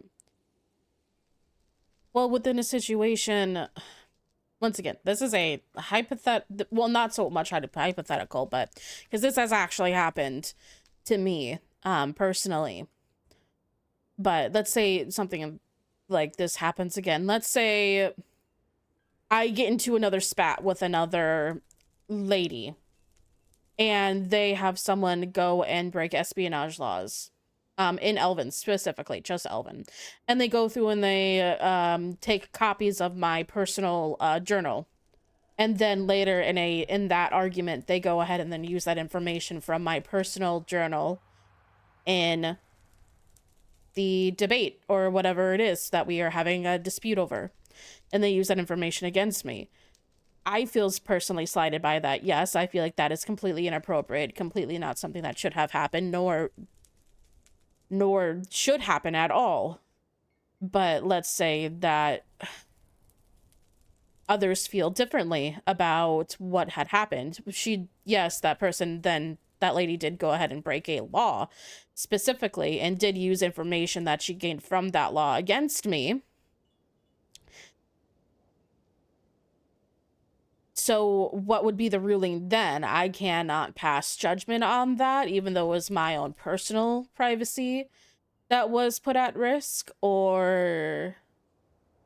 I think if there is anything going on between council members, I think that both of them would be removed in the judgment passing. If it is something that is breaking a law, I would most likely be inclined to hold a trial. If it is documentation that is of personal information that was stolen, I would assume, and anyone can tell me if I'm wrong, stolen information is inadmissible in a court of law. And that is something that we can continue to uphold. So it all depends on the route that you are looking to go. If you are wanting them to be charged because they personally stole from you, it would probably be a trial. If it was them trying to get you out of the council or something along those lines, that would be something that, excuse me, that would happen, would be discussed between the council members appropriately. Mm-hmm. I hope that answers the question. Yeah. Okay. I will say, I was trying to follow the timeline of events that you were giving me, and I was like, yes, no, yes, no. I was like, okay, all right. If I may say something, if they do have that situation occur, and if they break a law, I would they would just be charged for it. And if it is between your council members, I do think you should have direct oversee of it, because it is affecting the entire council and could affect the agreements between the regions and the peace of them. So if one council member did invade your privacy, steal information, use that information against you, I view that as a very high tiered crime.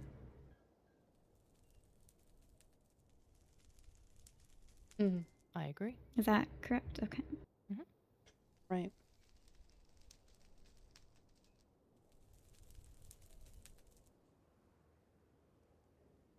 Let me write down the changes.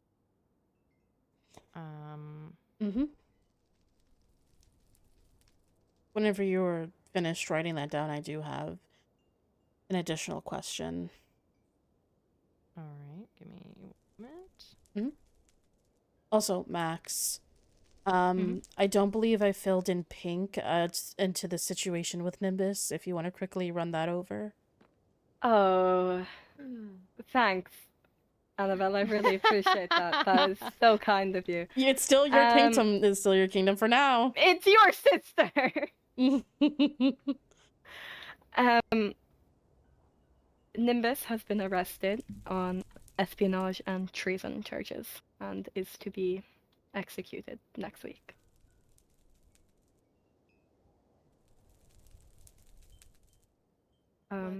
What exactly did he do? He spied on a conversation between myself, Morgan, and Melody, and the treason itself is regarding the Seraphs and his inability of arresting Melody, as the Seraphs are under the belief that Melody may be a threat to their kingdom, and also not informing Princess Rain immediately. I see.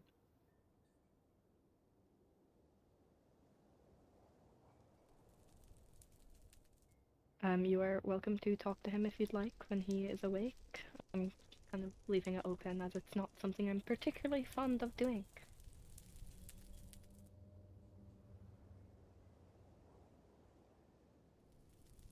Is there being a trial held for him?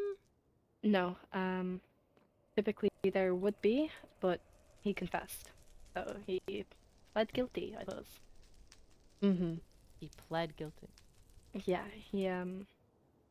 he confessed it to me. He confessed it to Rain. There's only so many strings I can pull to get someone out of a situation when he has committed treason in another kingdom.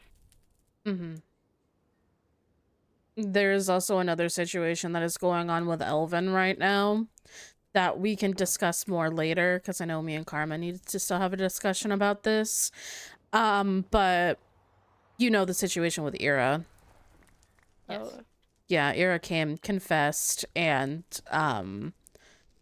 was hoping it would lessen her punishment. Like, we can go over all of that later, after we're done talking about the specific merger details. But yeah, so we are also dealing with a situation like that right now. She is not imprisoned, because we were waiting for Max to be coronated into throne in order to deal with that situation. So she did step down, and then she did commit to it. She did say that she did it, and then she also went ahead and stepped down. So those are things, but we still do need to go ahead and discuss that matter further. And I believe I'm personally okay to discuss that matter in the Elven Kingdom or the Winter Kingdom, so that these lovely people are not melting. Yeah. Discuss. I wanted to have this meeting here because I wanted to ensure that there would be no espionage. Yeah.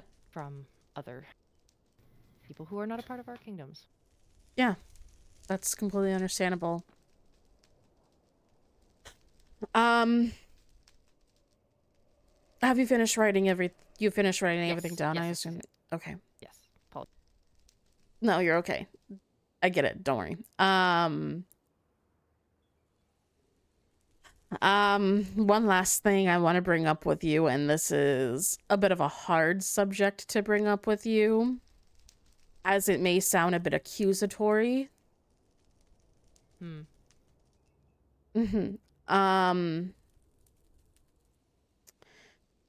But this does have something to do with the merger, and everything, so it is relevant to this discussion. On All Hallows Eve, the dead came back. I don't know if you were aware of that, but I was not. I was away. The dead came back, and the dead had some very interesting things to say.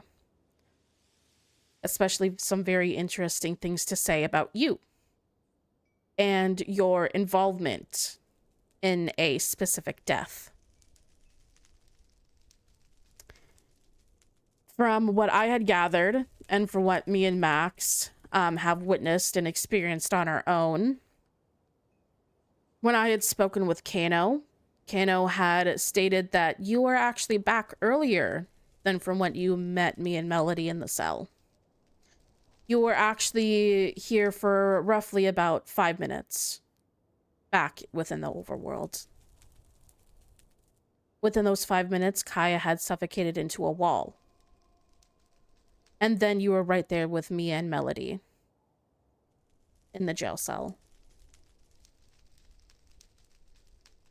When Kano had come to me, he had stated that the vision was blurry, but the dead can look into and see what we are doing at any given point. For whatever reason, when Kano looked into you and what you were doing, it was fuzzy and blurry. But he had said that he thought you were on a beach somewhere. Doesn't know where, doesn't know the exact location. He just thinks it was a beach. And then he had also said that he had heard you laughing. Laughing somewhat overjoyous in some sort of way. Or I don't want to say maniacally, and I don't want to put that label on you, but it was foreboding, to say the least. And then we had seen Kaya's death message pop up, and then she had been suffocated. Later in the day, Anthony had stated that ghosts can actually kill people that way. Anthony had picked me up, phased through the floor, and then suffocated me. Not to the extent to where I was dead, but I definitely felt as if I was suffocating. He had placed me down somewhere safe after that, but he had said, Morrigan can do that too. That is interesting, as I am not aware that I could do that. In regards to the beach, the last place that I was with Melody before I was taken by death was a beach, and I had just proposed to her. I don't know about maniacal laughing. And as I told Mel, the only person that I have told this, in solemn and in trust, because of the trauma that I endured from death, the only person that I watched, he is not wrong, you can watch, was her. And when she was dying from grief, I couldn't let her do that. So I stepped in. I understand I that. left Death's realm without permission. I can only imagine that's why the dead were there. I can't imagine that Death is happy with my absence. Well, Morgan, the thing is that when you were taken, you actually weren't at the beach. You were heading back to the Nether, I believe, with Melody when you were taken. And before that, you were as well came to Elven to tell us all about the great news that you had, just gotten engaged and all that.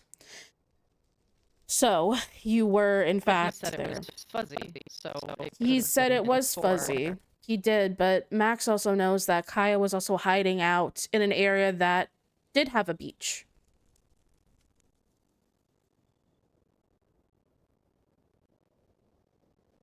All right. And knowing previously, as I've had conversations with Marina as well, that there was a certain situation that happened after the mermaid ball, I believe, in which Marina was tortured by you. Whether she wanted that of her own volition in order to pull a ruse over on Ziff, that is her own situation that she can go ahead and deal with that. But she had stated that you had felt joy in doing what you did to her. Whether that was an act or not, I am not 100% sure.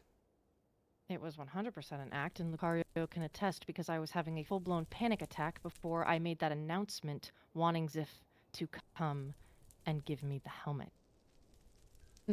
I brought this plan, and I ran it by Mel, I should add, before we even presented it to both Marina and Ira, if they think that would be something that would bring Ziff out of his stupor long enough, if he felt love and remorse, if it would be the one thing to break him from the compulsion of the Black Serpent, and they thought that it would be. And we went ahead with it. Right, that's understandable. But with all of this information that I have found, that I have figured out, been given any of that, Kano, when I had spoken to him, also raised concerns about having this meeting and having a merger in the first place. Kano has never liked me, though, and if I may remind you, he is the one person that I did not go after for technically espionage when he was spying on us, and he was coming into our kingdom invisible. I wasn't aware that he was doing that. Well, it was when Mel was in charge, and I let it go. Him and I have not been on good terms, so I would not be surprised if he thinks that this merger was a bad idea and he was trying to pull you in a specific direction. You know Kano has a sway when it comes to getting what he wants for the kingdom. Yes. Mel sat on a throne for 2 years with zero experience because he thought it would be best. And he wanted to protect the kingdom's image over putting a ruler in charge that wasn't green. I understand that, and I understand that Kano himself has made decisions that he deeply regrets. When after he had died, he had stated he deeply regrets putting Melody in that situation, and he wished he had not taken that course of action. He does things that he thinks it is in the good of the kingdom at that moment in time, but that doesn't mean that he doesn't regret the things that he has done. Why would now be any different? I offer a merger to you and he's trying to sway you in the opposite direction? Why? Because he thinks it's good for the kingdom. Right, and I'm also stating that I have had these suspicions before he had even spoken with me on All Hallows Eve. And to be frank, when you appeared to me in that jail cell, I felt frightened. One, because where did you just come from? Two, because you appeared out of basically nowhere, which says to me that maybe you can do things. I left her realm. Did you? Her realm is not on this plane of existence. Yes. But also, I will say this, Karma did say that it may have just been a lingering effect of what had happened to you, and that's understandable. I am not expecting you to come back as the same person after what you have gone through. I am not stating that you have to be the exact same Morrigan that you were beforehand. But what I am saying is I was frightened by the aura you were giving off. The only other times I had felt something that strong was when we met the Lore Keeper for the final task, and any time I had spoken directly with my mother to her face. It is a terrifying aura to feel. And I still feel it emitting from you as we speak right now. But my final question to you is did you kill Kaya? No. Really, after everything that I had just said, all of the information I laid out in front of you, you are going to say no. If you didn't kill Kaya, why do you have her stuff? Have her stuff? What are you talking about? I was talking to Kaya on the Day of the Dead. And I don't know how well you remember this, but I presume you do. About 5 years ago, give or take, you told Kaya that if she stepped out of line again, you would kill her. And I asked Kaya where her stuff was. Because she had stuff that belonged to me. And she brought that up. She didn't name you. Because she was too afraid to, even though she's dead. Kaya also did mention to me beforehand, while she was on the run, I did end up catching her at some point right after I had let her go. But she had stated that somebody else had dibs on her life. She had promised someone else that they could take it. From what Max has just said, I'm assuming that other person is you. Do you want to continue with the statement of you saying, no, I did not kill Kaya? I do. I did threaten her many years ago. And then she turned into our spy. I kind of can't kill her for being a weasel when we ask her to be a weasel. Now can I?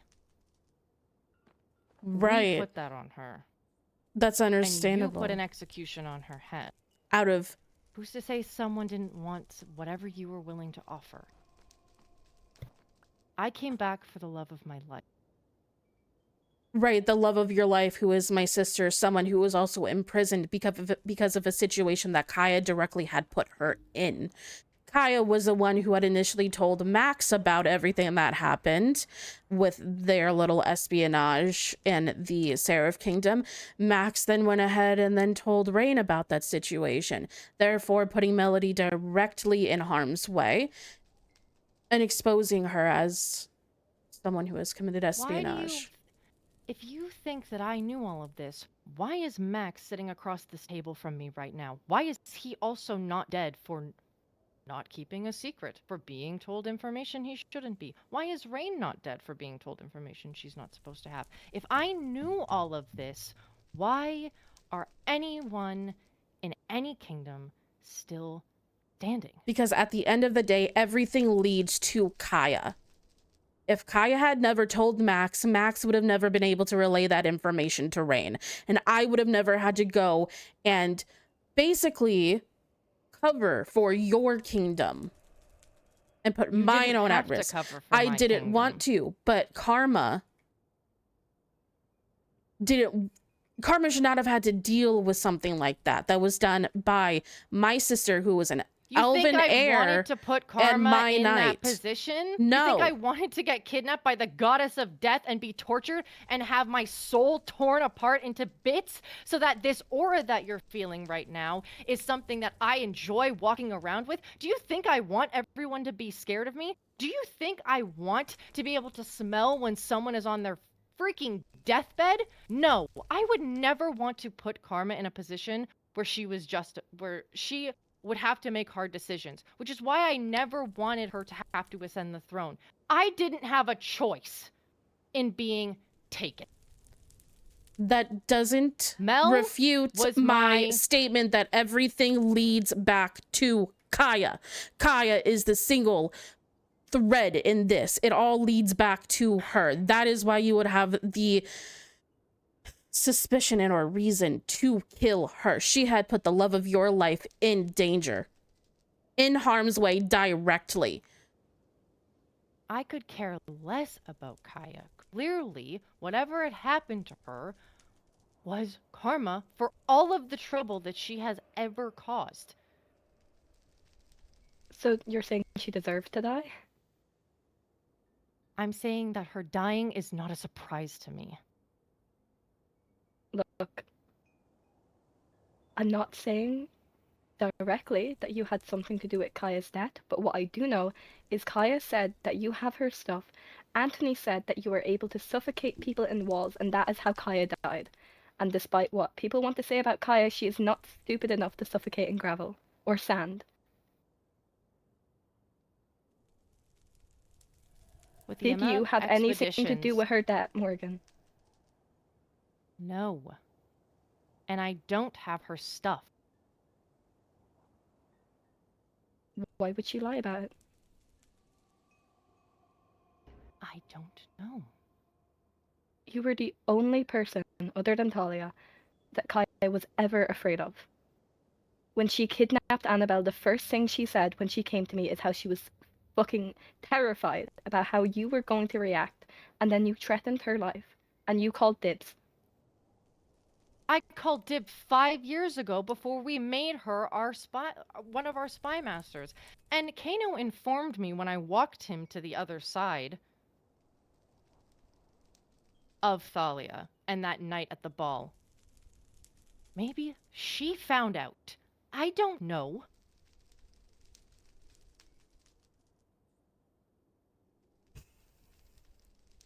I think it's very interesting that your mother, who has been a gigantic threat for years, is not the first person on the chopping block, and it's me instead. From the last thing I remember, my mother can't phase through walls and suffocate people. She can fly, it doesn't mean that sure, she can't use dark magic to suffocate the life out of Kaya. I don't know what magic she possesses. I don't know her. And we don't know what you can do now. What can you do now after the experiments? I barely know that what I can do. I know I burn in the sun.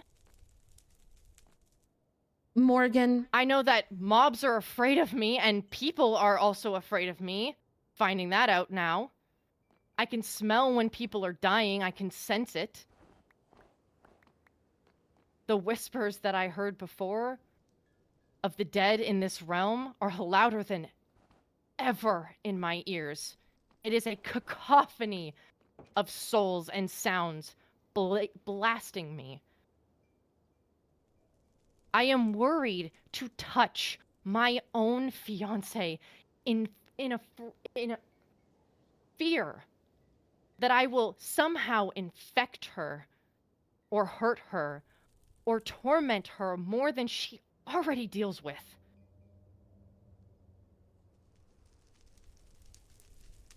All while trying to block out the memory.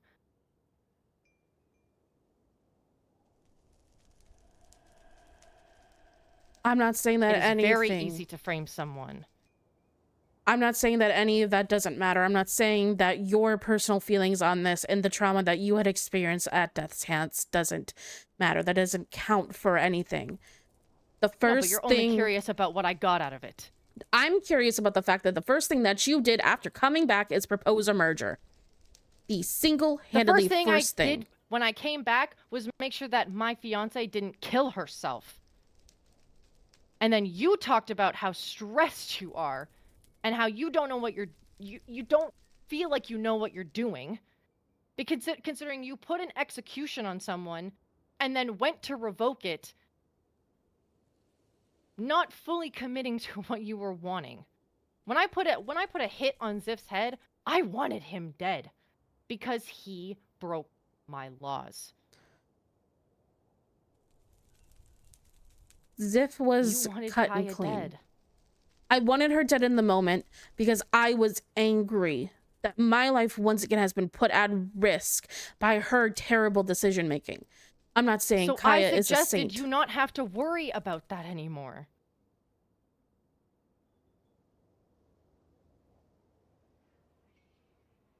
All of We have already been interconnected as an ally for centuries. Why would we not combine our two realms, especially if I am feeling capable enough to do so, and you don't feel like you can anymore, or you simply if you do not wish to anymore because of your life being put at risk constantly. I was venting because of the situations that were happening at that moment in time. And I gave you an out. And your out led to this conversation that we're having right now. I spent the entire week putting together documentation and information that I thought that you all would be privy to, that you all would be at least 90% in agreement with. I brought my only other ally into this merger to strengthen ourselves, because I have no idea what the Seraph are planning. I have no idea what the Mers are planning. You said even yourself, Marina is willing to go to war with you over simply not knowing about the Thalia information. Marina is no longer willing to go to war. She is stepping down. Oh. I find that very interesting. Anthony had told me this. She's mentioned it to me, as well as Quinn, since we got married. She said she wants to focus on her kids. So that's no longer an issue. But still, just because I was venting with whoever ascends. Just because I was venting from ruler to ruler, person to person, doesn't mean I wanted an out then. Then why did you say yes? I was scared. That's why. Morgan, I do not think you're a terrible person. I do not think you do not have what is best at heart for your kingdom, but emphasis on your kingdom.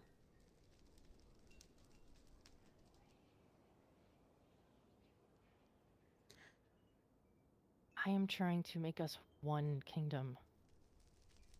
Yes, in a way that would heavily benefit the Nether.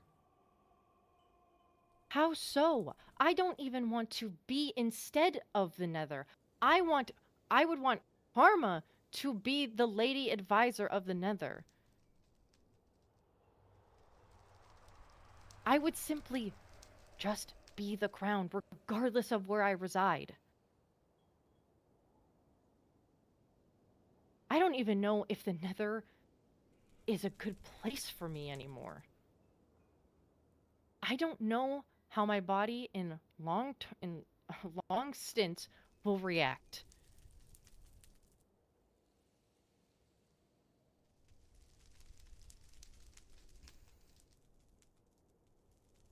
Morgan,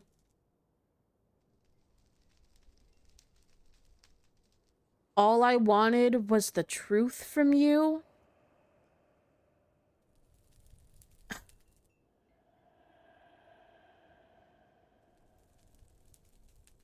And every time I have brought up that situation, it has been change the subject, divert the attention to something else. Other than when I directly asked, did you kill Kaya? You said no.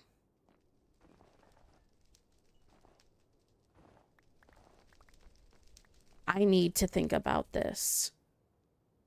Obviously, changes need to be made to the document from what you had written down, but I am not willing to bend the knee, so to speak, to somebody who is going to lie to me. I've been upfront with you, and I have given you information. I have told you what I know. I have never kept anything from you specifically. I just expected the same in return.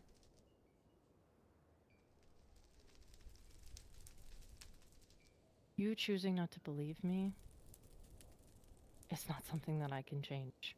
I have answered your question. I have given my side.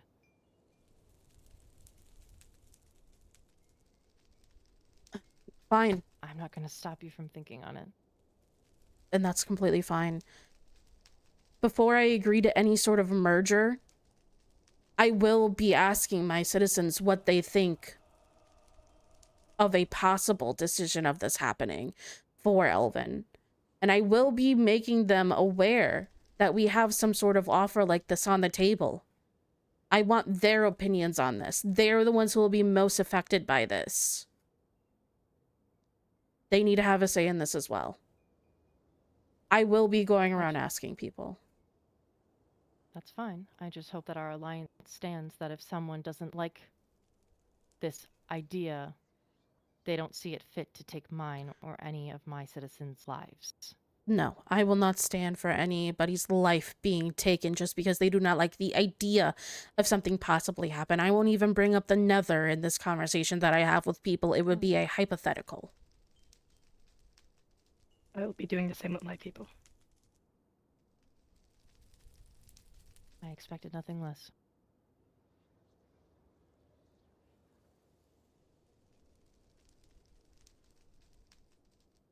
Did you want to say something, Pink?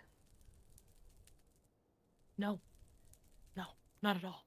Are you sure about that? You have the floor. No. All right. That is Oh fine. God, I feel it sweating on me. Um, Speak my truth. I think it's a very good idea to ask the people what they want. As someone who came from nothing and has known bad leadership, I think it's important to hear what the people say first before going forward on anything.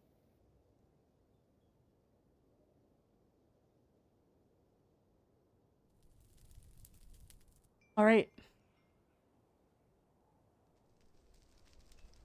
With that being said, unless there's anything else you would like to bring up or discuss, I think me and Max will be heading out, as I don't want them to further melt. I don't run out of either. snow. Have I been No, it's okay, it's okay. dismissed from the conversation you wish to have about Ira? I'm more than open to having you there, since it does technically involve the nether.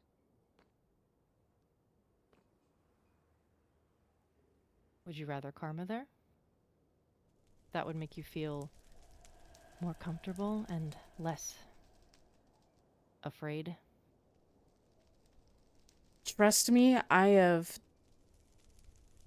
felt this many a time before. I am not afraid to directly speak with you and be frank, as I have demonstrated as of this brief conversation. Just because I feel the aura doesn't mean I can't get used to it.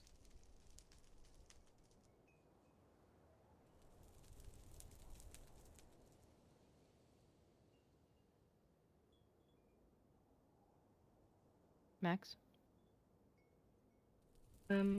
You're welcome to be in the conversation if you'd like. I've nothing against it.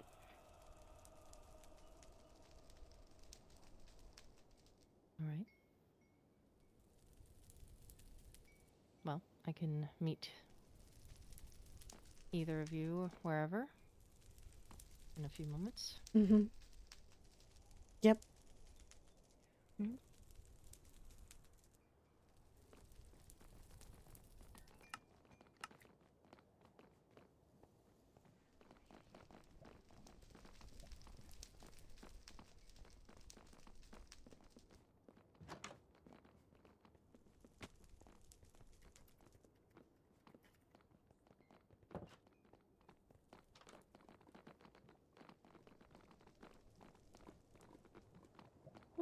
I can breathe.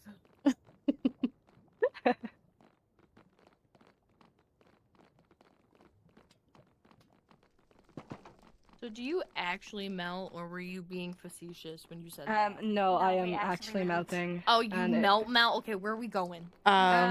Is it alright if we go to winter? It's very, very warm. Yes. Yes, You're yes, going yes, to yes. Elven. Yes. Yeah.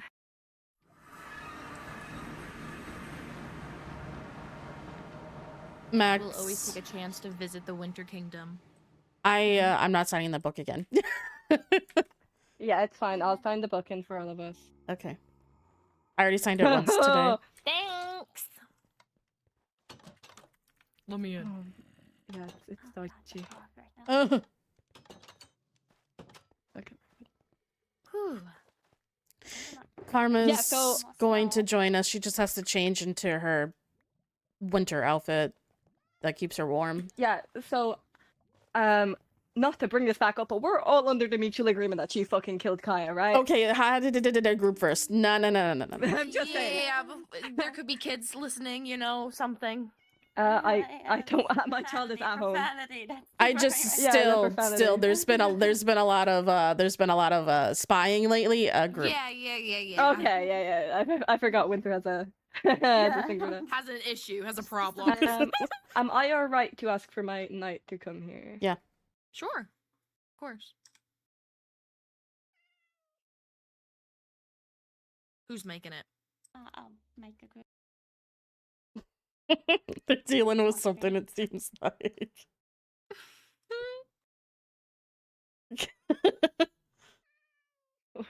Wait, Quinn, what's the password? Oh.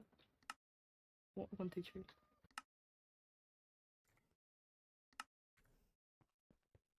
I'm just going to quickly get some more snow to refill.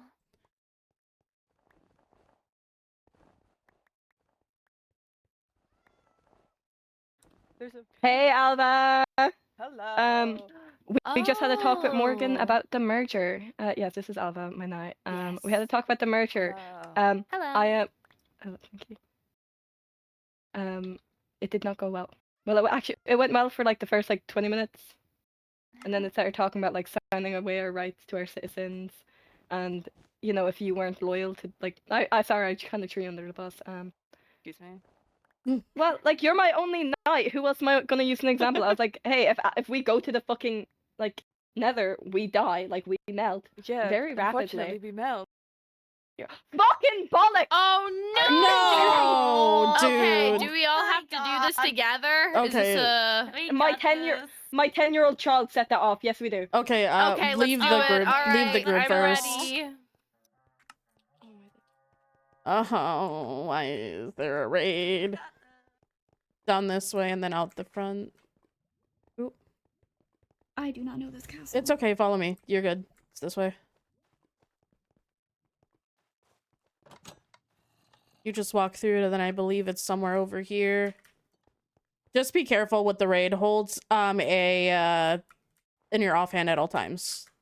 Okay, we'll do. Yeah. Oh, this is we're going to war. Why is there a raid? She accidentally sent it off. Where is this last bald bastard? Hey guys. What? Careful. But I just had him shoot. Where is he? Because we're here to help He's with the in the Avengers. castle. Yeah, out in the castle. In the castle? He's in the castle. Oh, kill him. Is it only gonna be one? Oh no, there's multiple. Okay, cool. There's more waves. There's I more am waves. so sorry. It's okay, we see that. Yes. Next time you come, just drink milk. Group activity. Yeah, I got them. I didn't like to hit the bottom. That way. Yeah, Ooh, that's- I am Ow! so sorry. I am so sorry. You almost killed me. No, you're Oh, that would have been real bad. take the saturation food. Take the saturation food. God dang. I did not mean to do that. God dang. Night. Please don't take out my knight. I did not mean to. Oh wow. Guys, maybe I'm a little scared of fighting. Maybe you should be peaceful. I'm a little scared. I'm a little spooked. I'm a little scared Oh, to my accidentally ear. hit someone with my sword. I'm so sick Don't of hit a goddamn winter. raids. Also, hello, Karma. I'm so sick of raids. I have to do so Oh, many. I it's can't right eat there. these, but thank Oh you. shit! I'm I'm so. over here. Oh. Oh wait, Lucy has to come back if he also firing with your bow. Oh, okay. It's fine, I have totem. Yeah, you're rather not popping a. You don't pop that, please. If Yeah, you don't pop do that. a totem, if you pop No, a no, no. totem, your papa's gonna start a war. No. It's accidental, of course. It's accidental. Yeah, no, if you pop a totem, your papa's gonna start a war with the elves, and I don't want to do that. Oh, okay. Oh, they're over there. All right. Yeah, Here we Morgan's on go. her way, and we're currently dealing with a raid, so this is great. Yeah, no, this is so, This is so fun. So quirky. Oh, you.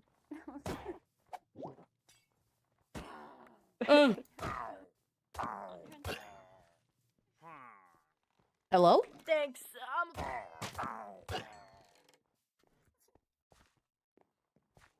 Yeah, there's a reason. There's a reason why I'm not using my bow right now. So.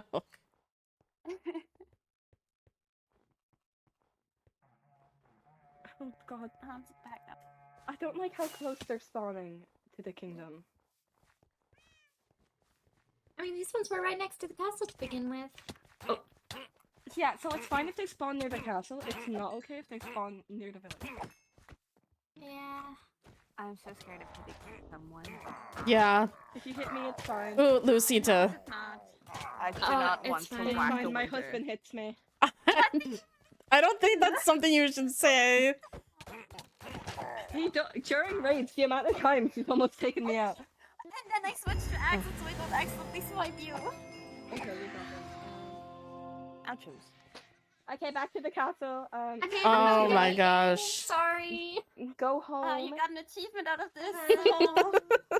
Sorry, there's little angry vexes everywhere. I'm just going to put Murder them. Lucy said she'll get them. I have so much trash in my inventory now. I got lost. It's okay. The fog took me, and then I didn't see anyone.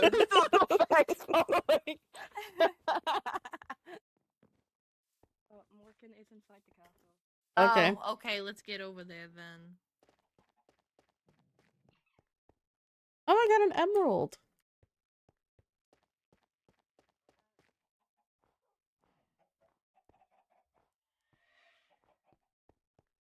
I will wait for you, my princess. I'm sorry, I'm so slow. No, you're so fun. I don't know if that's what they typically do, but that's what my job does, so. Who was it? Give me the golden apple. Me. You. Here you are, my princess. I can. Our war Thank you. offering. Thank you very much. You can keep it. Oh. Okay, I will keep it. Well, let me do some interior decorating. There we go. Oh wow, that's nice. Glorious. Thank you for this interior decoration redesign. Yeah, it's my side hustle. Is it? Oh, Yeah, it's like a graphic design is my I passion. left my ender chest in the nether. Oh, do you want a new one? No, too. it's okay. I can go retrieve I it. can. I can get it later. Someone can get it later. It's not important right now. I Oh can yeah, put it in Alba, your for room later context, tonight. Mhm. at this current moment, we are going to be talking about what happens to Ira. Okay. Should I maybe remake the group? Yes. Mhm. Let's go up to the meeting room. The password will be 123. Okay.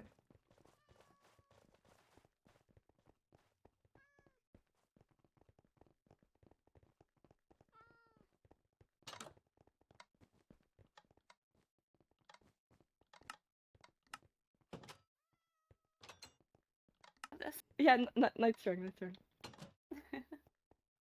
Where? Oh, there's just.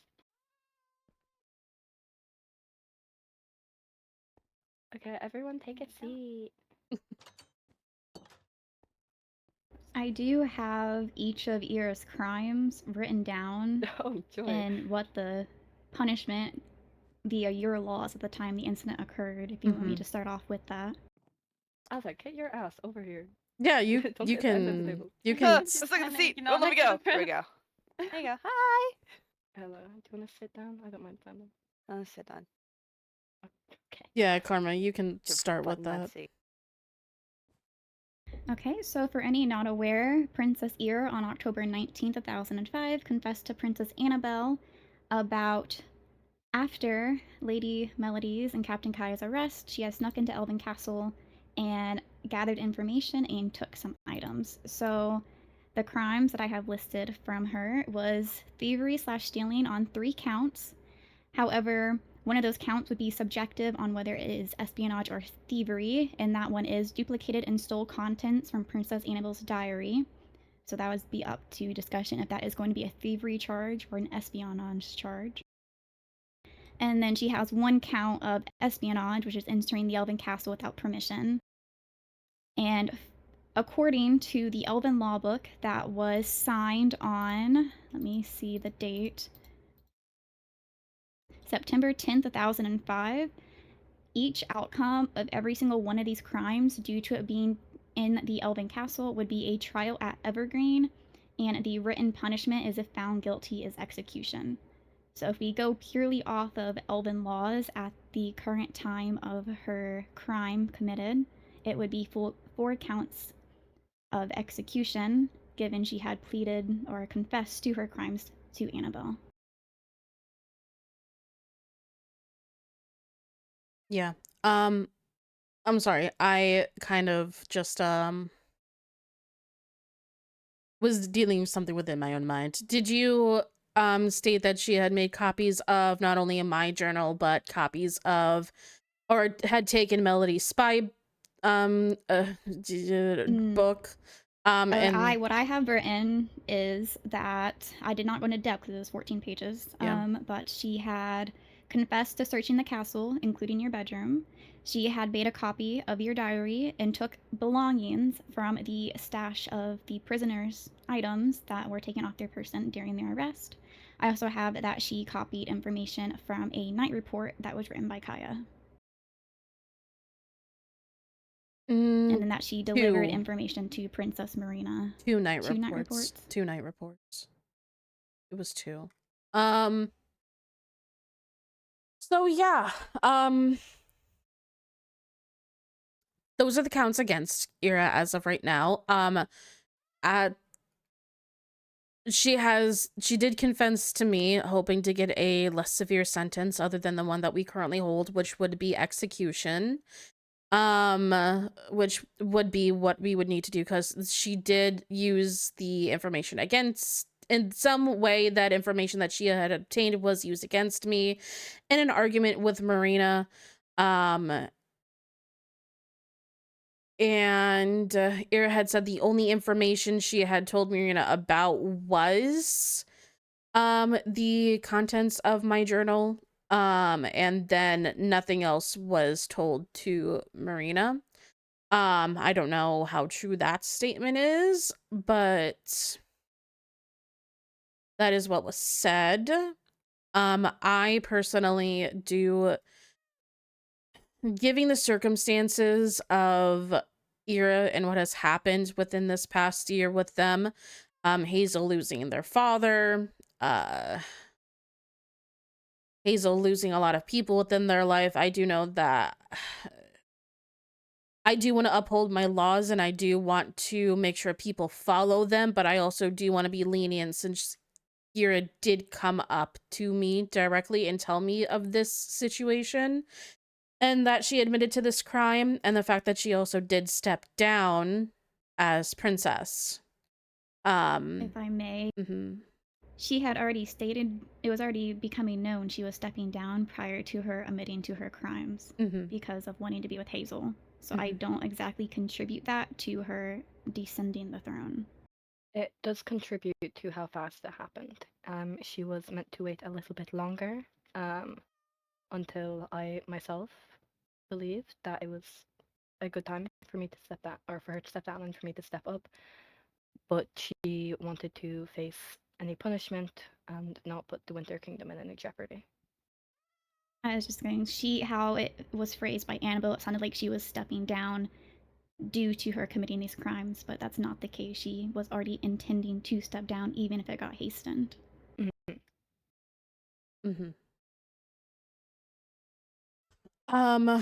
I think no matter what, we are going to have to make, or I am going to, or, you know,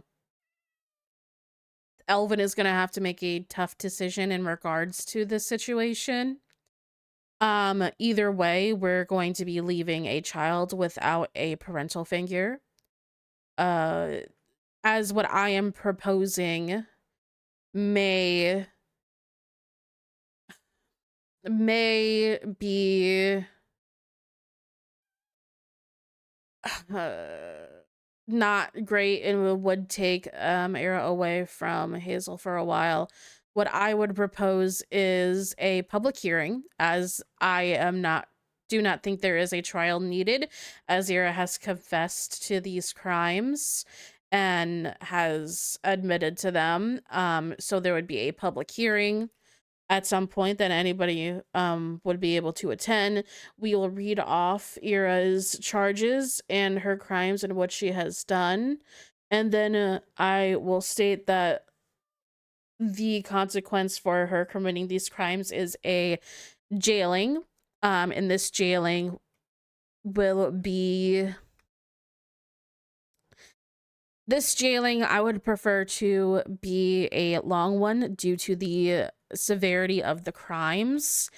And I would suggest, if since it was committed against the Elven Kingdom, that she be put in a secure jail for the duration of one elf's life, since winters are eternal. And one elf's life would be 6,000 years. Okay.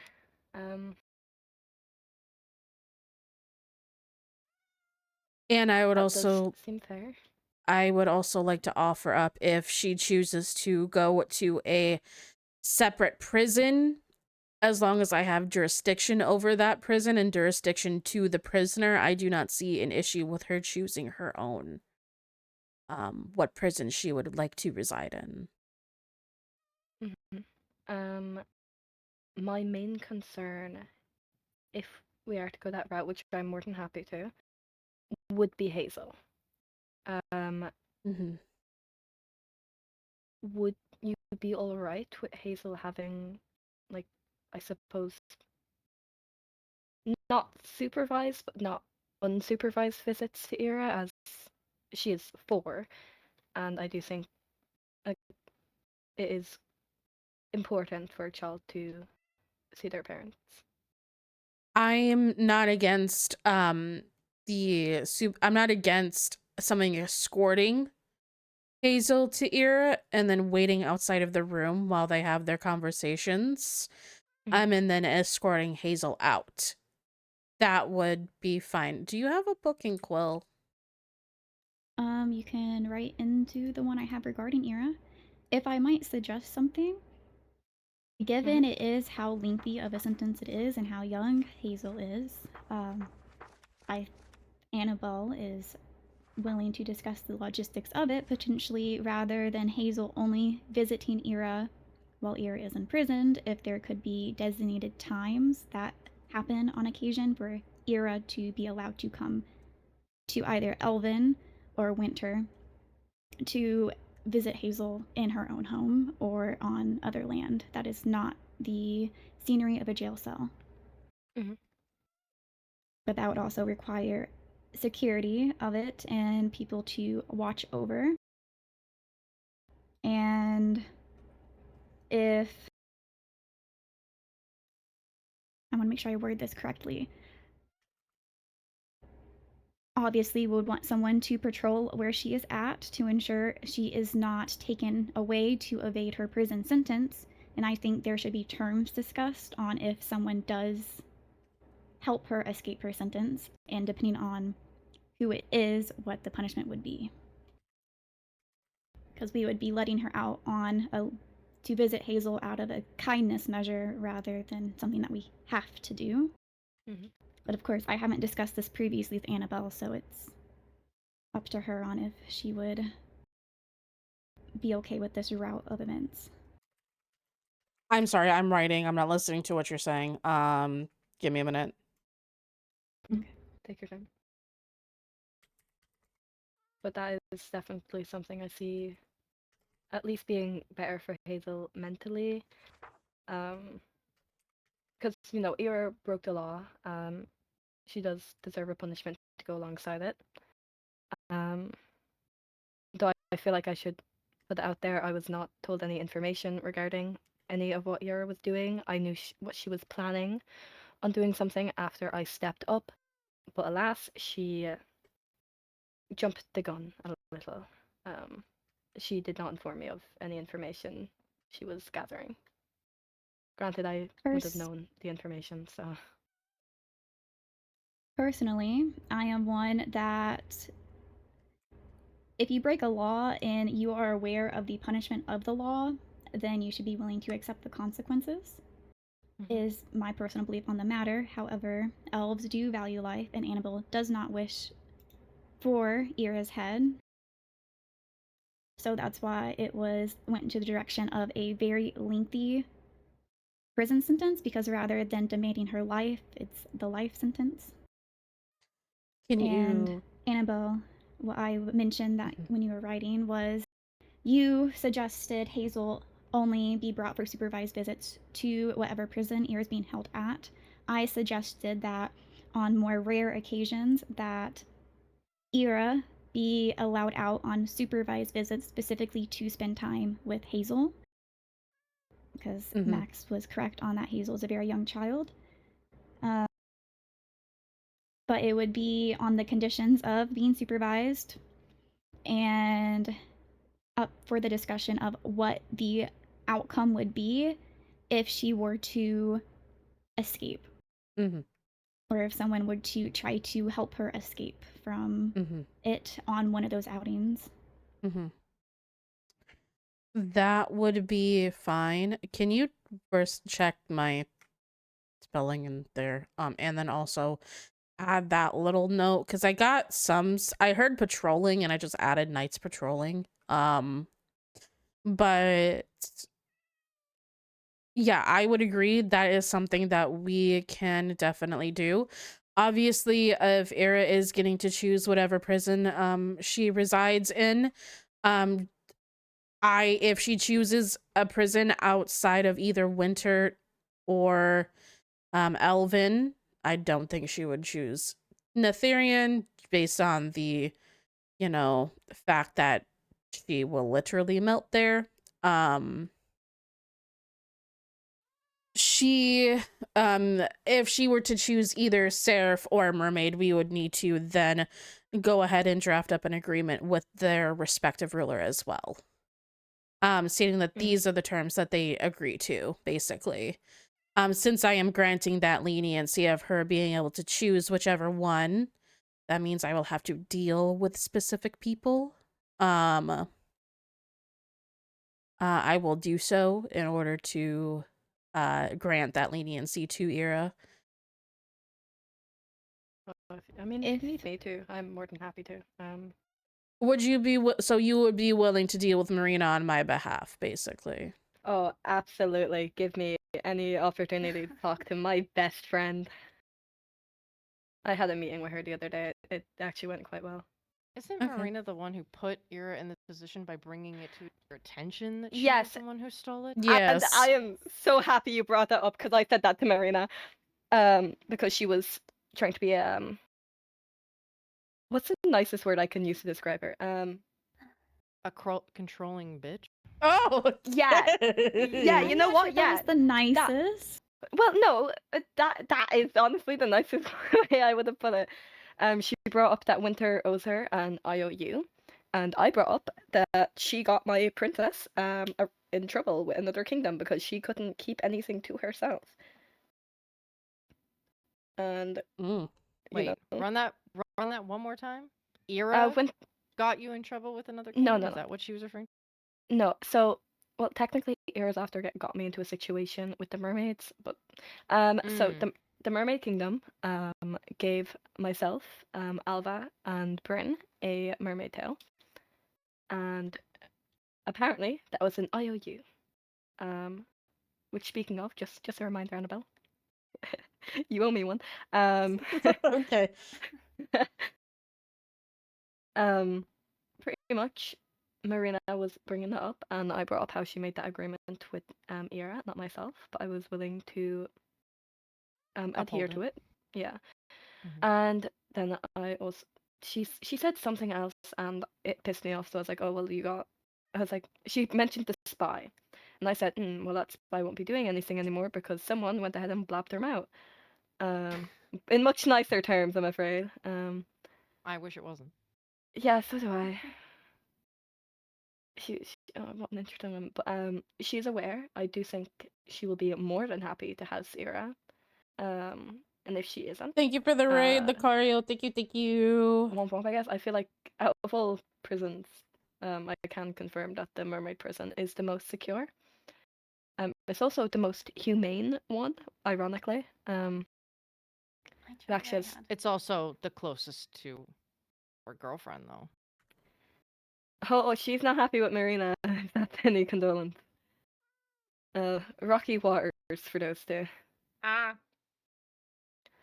Well, would you be like? So would you who's be to say that happy, Marina would properly uphold her Ira's sentence, and there wouldn't be malicious and bad blood intent with Ira being in that prison? Who's to say that her time would be spent as her time and not worse?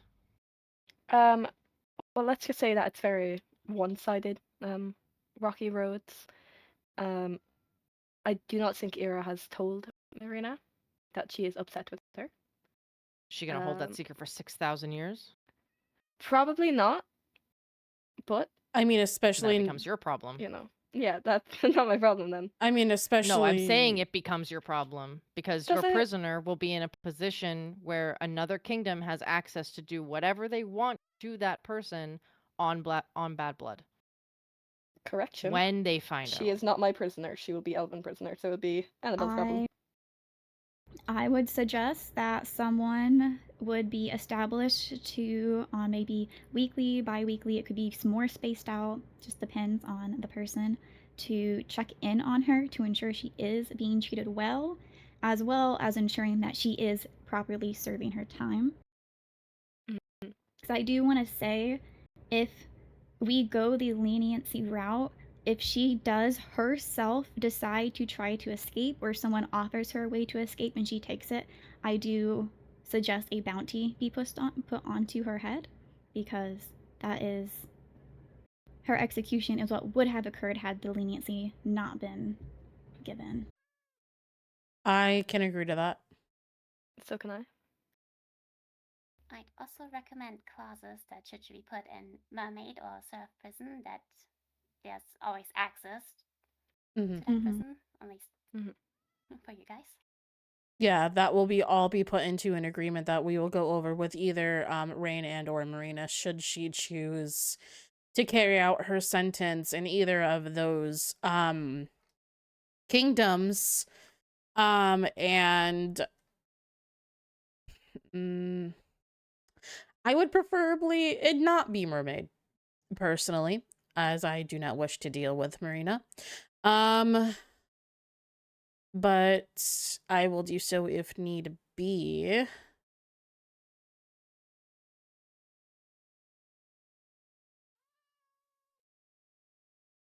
So, yeah, the route of leniency I would prefer to go, mostly because of she did come forward and she did admit to everything, and I feel like that should be met with at least some sort of leniency.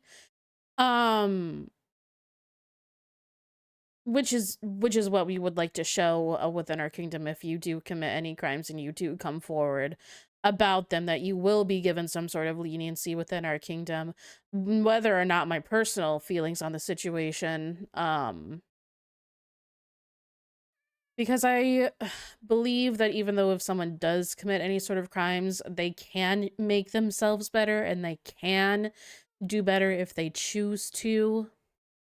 But if you all feel as if a 6,000-year sentence is too much, then let me know. I believe our law also states that at some point, Ira would also be confined to community service in some sort of way on behalf of the Elven Kingdom. So if we want to then, half her sentence to only 3,000 and then say she served the other 3,000 doing community service, community work and service of the Elven Kingdom, I wouldn't have an issue with that either. If we just want to throw ideas on the table. I do like that route a bit better if we are going to leniency route. Again, at this point, I am thinking of Hazel specifically. Obviously 3,000 years, even with the supervised visits and like Ira giving a bit of freedom to see Hazel outside of the prison. It will not be good for Hazel, to say the very least, if she is to spend 6,000 years with that arrangement. But if we are to do the 3,000 years alongside community service, it's still not incredible, but it's definitely a lot better for the child. Can I ask a question? This is, I am completely acknowledging and fully 100% aware. We are here, the Netherians, as both of your allies to assist in what you need done. If I can throw my 2 cents in, or at the very least ask a question, it will be blunt, but why are we constantly straying from our designated laws? That was due to Annabelle wanting to preserve Ira's life. I had already had a very lengthy discussion with her that Ira was previously a princess now and previously an advisor. She is very much aware of laws and the punishments of those laws, so she committed these crimes fully aware that punishment would be execution, and she should have been prepared to be dealt that punishment. And she pleaded guilty. It fully is committing purely... and condemning herself to... I'm sorry, I'm just drawing this. I just keep looking at Morgan through the flower and I'm over it. She admitted guilt, so she is fully aware of if the highest form of punishment is execution, she was admitting herself to that. And I understand that you were doing everything to Hazel, but if I can put my knowledge in, it would be a lot harder to watch a parent grow up watching a parent from an arm's length and never being able to reach them than having the opportunity to grieve and move on. I do appreciate you throwing in your 2 cents. As an ally, it is important to know your thoughts on these topics. But I would like to point out a similar situation in which a Winter did very well deserve execution for breaking the Darien law, and you yourself gave leniency. I didn't give leniency. I was told I was not allowed to enact anything until you, under winter law, trialed them first. They had to be trialed under your... With Aspen, you were given free rein because you went directly into the Nether. We were willing to agree to whatever you had to, and we asked what you wanted to do, and you said that you were going to... not a softer punishment, but a lesser punishment because your own knight was involved. And alongside that, if we are to punish people to the full extent of the law, as they are well aware of the laws that they are breaking, we would have had to have held the same energy for Melody and Kaya. That was that is not Rain's something- decision, not any of ours. It's not our place to say how Rain should enact or fulfill her own laws. She chose to go a lighter sentence. It doesn't mean any other princess or prince is obligated to do the same. And I would Correct. also like to But point Annabelle out did talk Rain down, or well, talk to Rain about stuff. that was Kano, that was not me. But Oh, also, Kano. I would like to also point out that I have a copy of the Stratus laws. In Rain's laws, under where it says like espionage or spying and stuff like that, it says punishment will be executed as whatever, blah, blah, blah. It doesn't say that the punishment is execution, but that a punishment will be executed. So it's a bit of a weird wording on their part, and it can get a little bit confusing, but it doesn't specifically say that their law dictates execution for spying and or whatever. So Melody and Kaya were dealt an appropriate sentence for Stratus laws. And Elven did pay reparations for, them breaking said law. And also to add on to my apologies. Hmm? I swear the law That's says fine. something different. Hold on. I have a copy. To add on to what you said, Max, about me being lenient, I was lenient because one of my people were also involved, which that became a case of who done it and who was actually at fault. Yeah, well, I can Ira tell you has 100% certainty it was Aspen. But we he's know dead that now. So. But what I'm saying in the moment is we didn't know. Ira pleaded with me to lighten the sentence, especially based on the fact that we didn't have the full context of what was going on. Ira has fully pleaded guilty to what she knows is the laws of the Elven Kingdom. I think if you truly are worrying about Hazel, and that is your main priority in all of this, it is, then I am of the opinion it is easier with a specific route over the other. Just going back to Stratus law, I checked my mind. Espionage spying is strictly prohibited. If discovered, a sentence of 2 weeks in jail will be given as punishment, no exceptions. Anyone conspiring or enticing others to do so will be given the same punishment regardless if the other person went along with the espionage. So Mel and Kaya were given too long of a sentence then. Well, it was They too also long of a stole. sentence. Yeah, they stole. So it was espionage and it was stealing. It was a couple of, and visitation that they also broke. So they were charged with visitation, espionage, and then also thievery. So it was all wrapped up into one, which is why Elven paid the reparations and why they did have that 6-week sentence. So yeah, that's what it was. They were, by the way, requesting Netherian items from me, which I 100% did not give them. Yeah, This is why this is. They were That's requesting. very convenient. Yeah, it's to lay things on the table for people to understand. I only ever wanted to keep tabs, so it's very interesting that they are wanting Netherian items after being looked at for having Netherian items, and it just seems too convenient. And just I feel like I go blue in the face, and no one believes me, and it's too convenient. I don't understand. I 100% with you on the fact of the serifs. I did, which is it seems like they wanted to cover their asses for probably items they already had, because if they got items from you, they could just be like, oh well, we just lump them together, and then they're like, oh, it's what Annabelle gave us. Yeah. So but it's not even yours to give. Yeah, no. What actually ended up happening, if you're interested in what reparations I did pay to them, was I believe I paid them 12 gold coins for, each prisoner.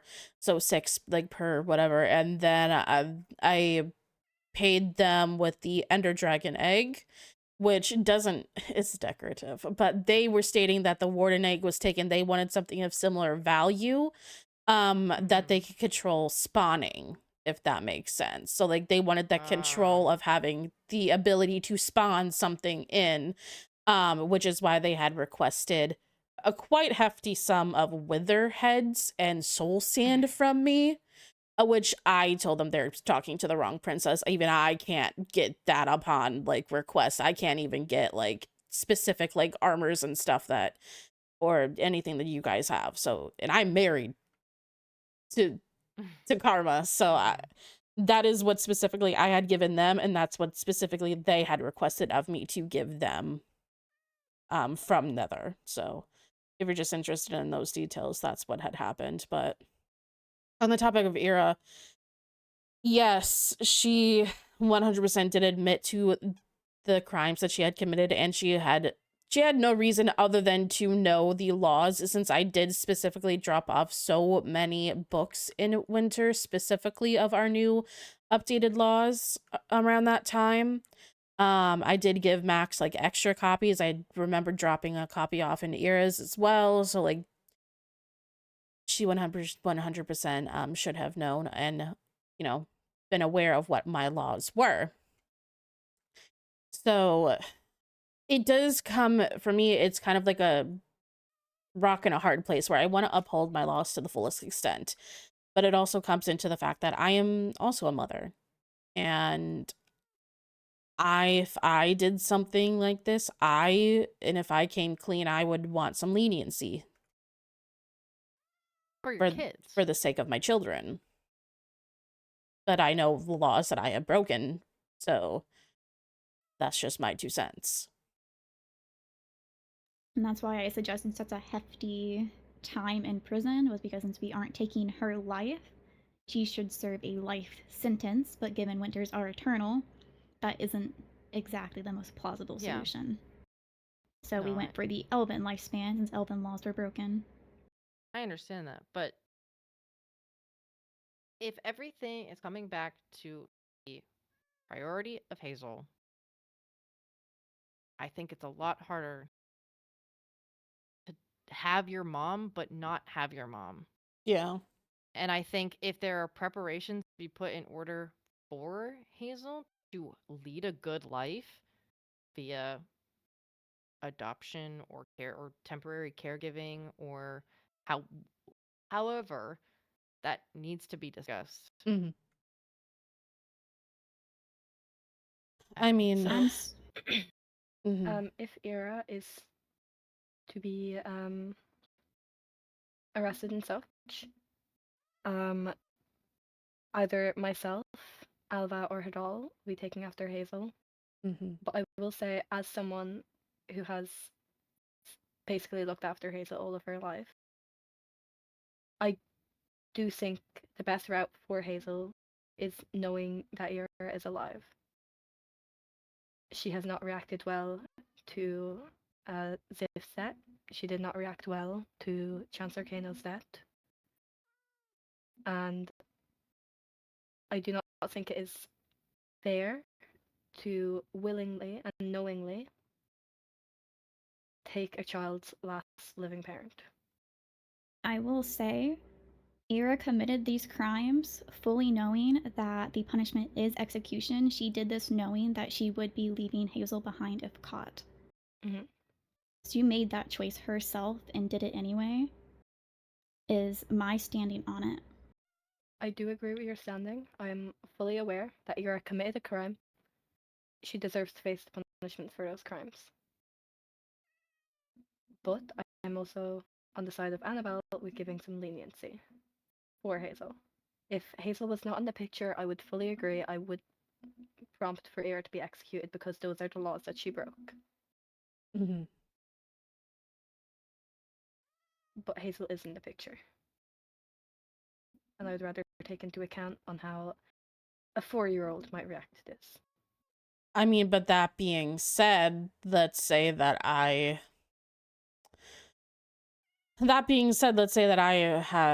as an example, I had broken like Netherian law or something like that. I did something stupid. And I, knowing full well I am married to you, I have full knowledge of what the Netherian law is. Would leniency be granted towards me if I had broken a law knowing that I have 3 children, while Era only has the 1? Leniency should never be expected. If I committed a crime and the punishment was execution, I'm fully prepared to be executed because I accept that that's the action I chose and I take responsibility for it. Would I be upset for my children? Yes. But if it was something, but that's why I don't commit crimes that have an execution sentence, because I have children and know that they need me. I wouldn't put myself in that position to begin with.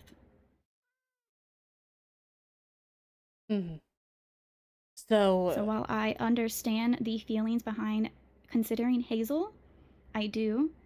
And that is why leniency is being shown, because Annabelle is taking those feelings into very high consideration. And I appreciate Annabelle for that. So if we,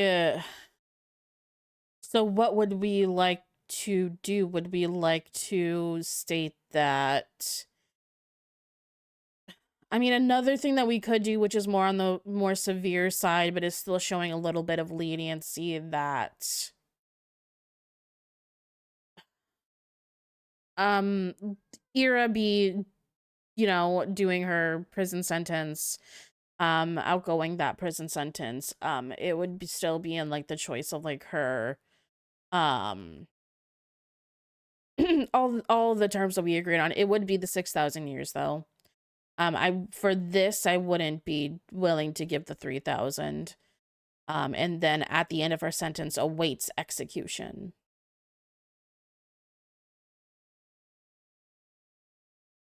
Run that by me again? So Ira would serve the full 6,000 years of her jailing time, and then at the end of her jailing time, she will then face execution.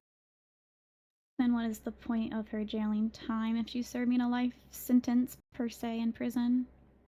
I would say if From what I'm hearing, it's out, not even in prison.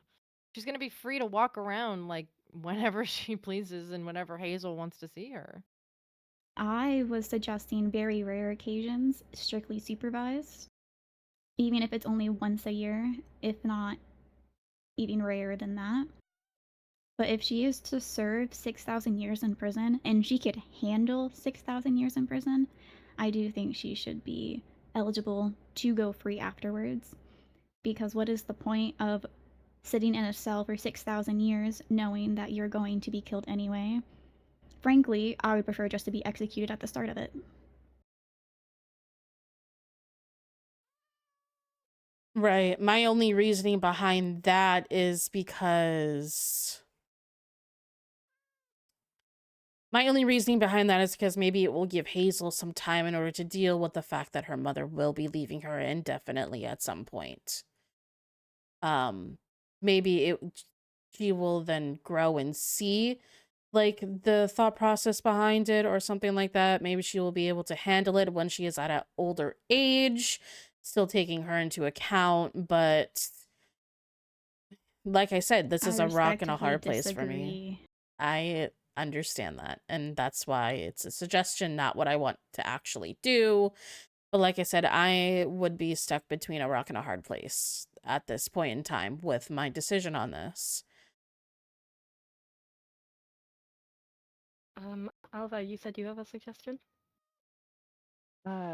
Yes. What you could do, perhaps, is continue with the 6,000 year sentence, and maybe for the first 3,000 years, schedule visitations to be sort of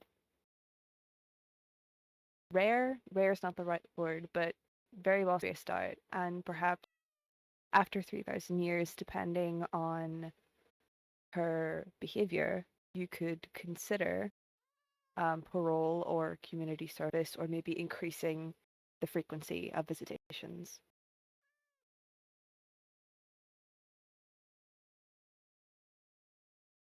I mean, that is I'm not opposed to that. I wouldn't be opposed to that. There's still, by Elven law, there does have to be some sort of community service, like,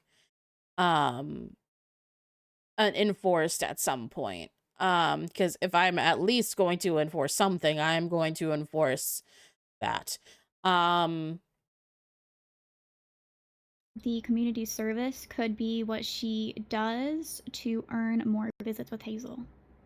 Or it could be community service and Hazel can join her on those outings. What would even be the community service? It could be something along the lines of labor. We do need people attending to our fields and our crops. It could be something along the lines of... Not with the current blight. Well, you know... I'm trying the crops here. aren't exactly going anywhere. I'm trying here, okay. I know in winter community service was fishing for some reason. We eat fish. Yeah. Like, get some food. Yeah. Community service could just be something along the lines of you need to replant this amount of trees in this specific in a day or so, or you need to, like I said, like manual labor. If we need something built, they will build it. If we need something attended to, they will attend to it. Just something along like those lines in terms of community service. If you have any suggestions for me, go ahead. I'm more than open to hearing them.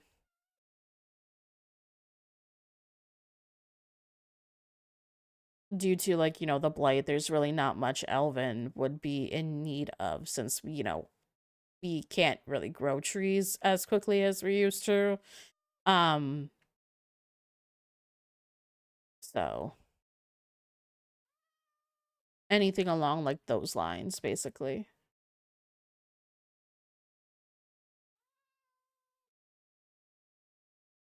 I don't know, maybe they could pick up trash. Yeah, I do see trash on patrols. Can you see that? Maybe you should talk to your citizens about that. We have no trash here. Oh. Oh, I have a suggestion. Mm-hmm. Obviously I haven't shown the building to Dahlia yet, but to my understanding, Ira is a researcher, so some community service, and she might even enjoy it if she does enjoy research, could be looking into things that maybe we don't have the ability, or the time at least, to look into ourselves. Additionally, if she is able to look into medicine, Elven Kingdom lacks a doctor. And something she could potentially do is some of her community service is doing checkups on citizens. She has more than enough time in prison to learn medicine. That is also a good idea. So it would be the 6,000 punishment with that community service at the end of it. And would it be agreed upon that that community service is to give her more time with Hazel? Or would that be to lessen her years?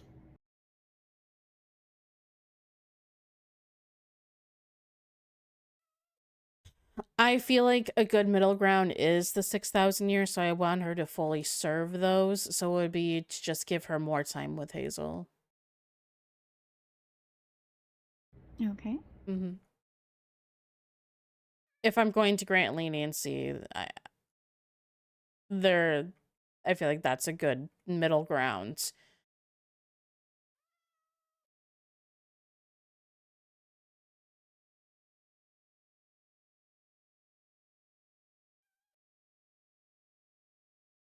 Thank you for the follow.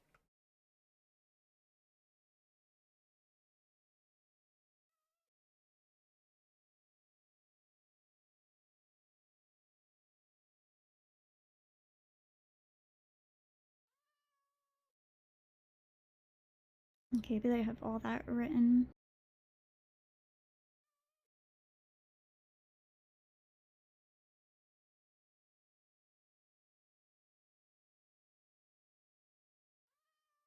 Okay.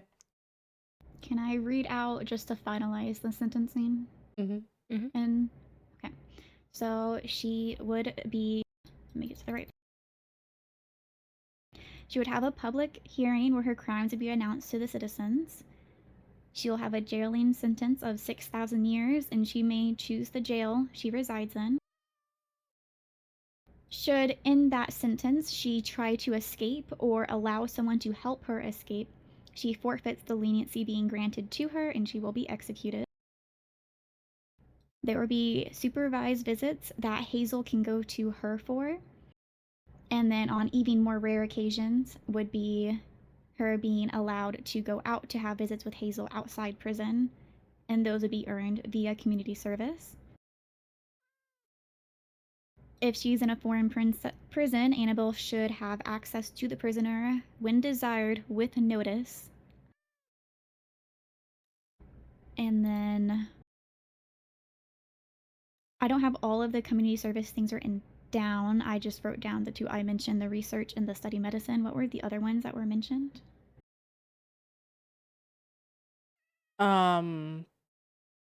Community service wise, I said like planting trees or manual labor in some sort of way, but I like the researching one. It would be her putting like skills that she has to use on behalf of Elven, and then we will be able to benefit from the research that she conducts. So I do like that idea. Okay, then I also have written down the first 3,000 years would be a standard prison sentence. And then the remaining 3,000, she would have increased opportunities for parole or have the option of parole. Maybe parole's whenever they are freed, though, is it not? Should I remove that portion if she is to serve the full 6,000? Yes, parole would mean that she would be out, but she would be heavily guarded and or watched. Then I will remove it and replace it with remainder 3,000 years served with the with increased outings, or with increased supervised outings, for Hazel. At that point, though, Hazel would be an adult, so I'm not sure how necessary that would be. I am not sure either, but it is at least something that we are taking into consideration at this point. It would help her quality of life and mental state as well to have more outings. Mm-hmm. Did I miss anything? I think that is good. The only thing that I would add is if she does request as you said, foreign, outside of this conversation, kingdoms, jailing, that we will need to, like, you know, make a agreement upon that choosing with whatever kingdom she then, you know, wants to reside in. Okay. And if the princess does not agree to having any sort of agreement with Elven and just is not willing to agree upon terms with us, then she will be automatically placed in Elven and we will no longer give her that leniency. Okay.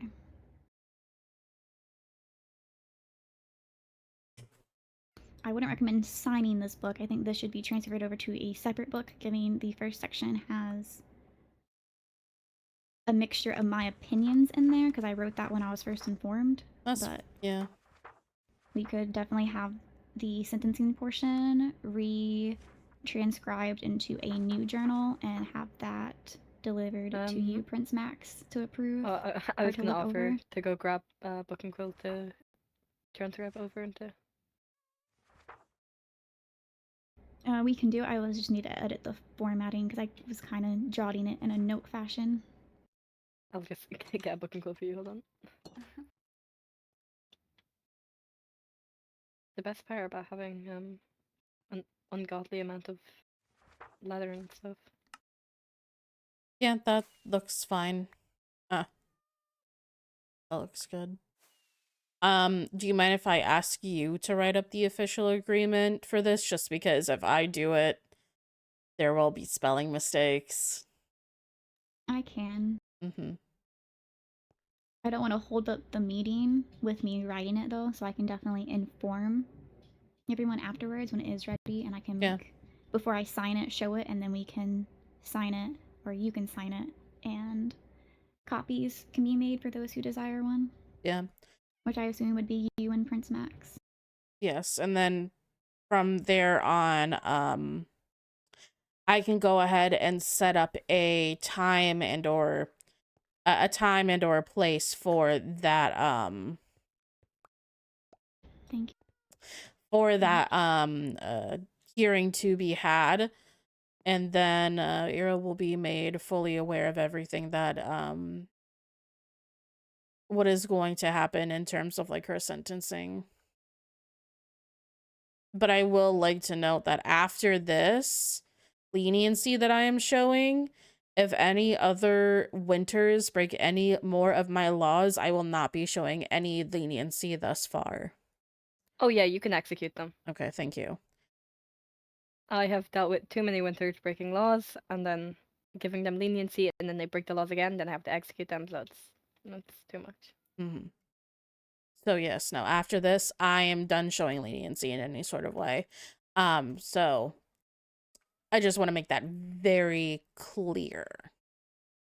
But other than that, do you have any other suggestions, retorts, opinions? No, I'm happy with it. Okay. Well, then on that note, I feel like we are good. We just need to make Ira aware, and then she'll just tell us which kingdom she chooses to reside in.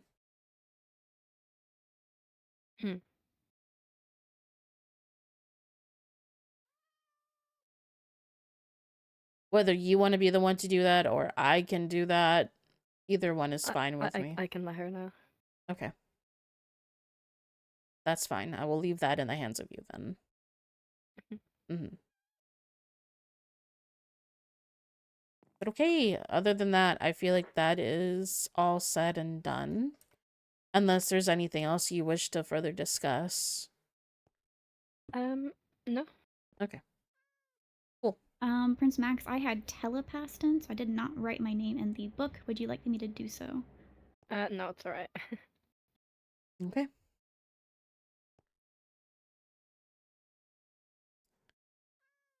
Okay, then I'm going to head to Elven and I will write up the sentencing.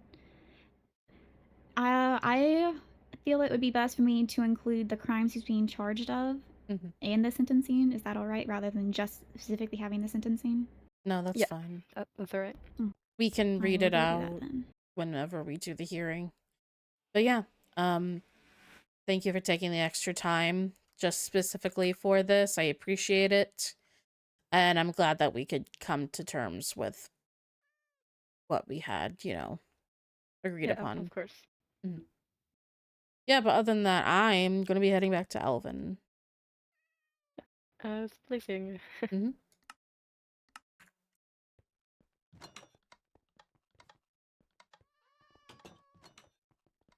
Hey, kitty.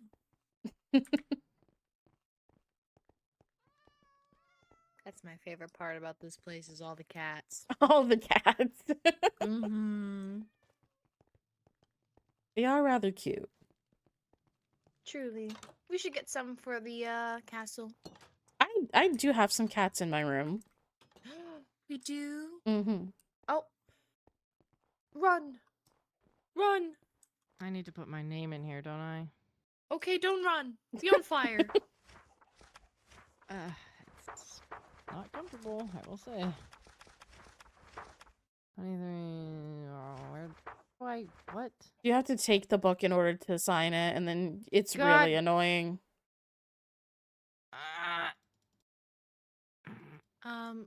I don't have anything. Once again, no blocks.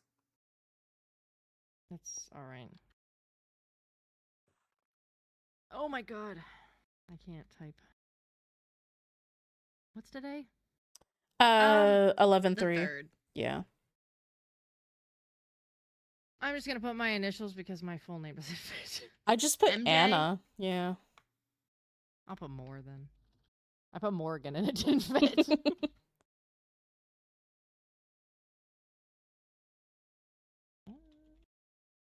Do you guys need to put your name down? No. I already did once today. I'm not doing it Just again. watching you. I think we just made the collective decision just to sit here and watch you. I just wanted to make sure that the burning perceived. Just want to make sure the burning wasn't like. Yeah, you didn't like burn to death or Yeah. something, girl. I might eventually, but we'll cross that bridge when we get to it. Oh, okay. Okay. Oh, hello. Hello.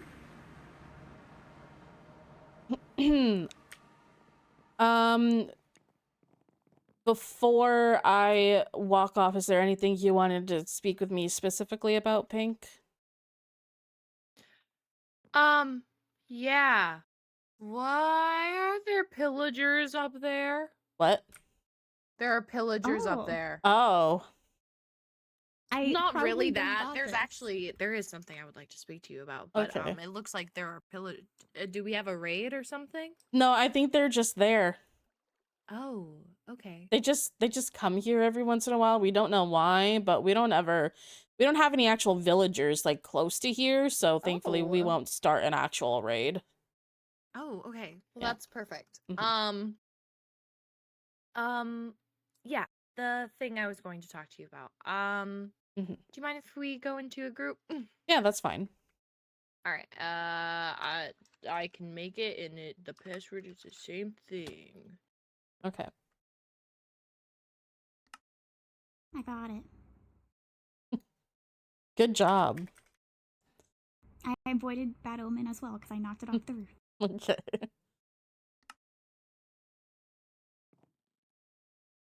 I'm just gonna let Karma know that we're like speaking about something briefly. Okay, she's more than welcome to join if she would like to. It's nothing Okay. too important. It's just I'd like to share with you what Kano shared with me, because I think even though it may not be super important, I think it's something I should still share with you.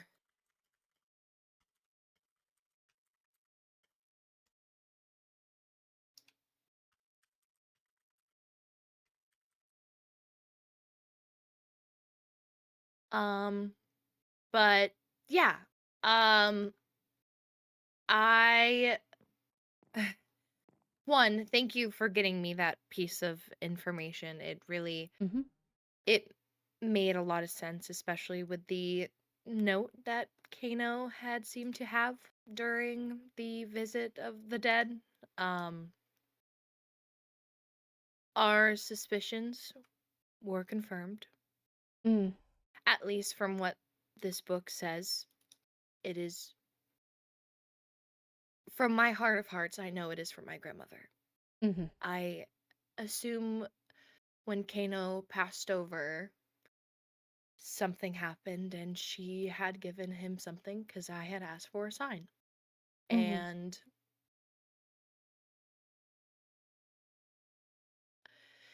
she claims and says that I am Princess Heather's daughter. Mm. Oh.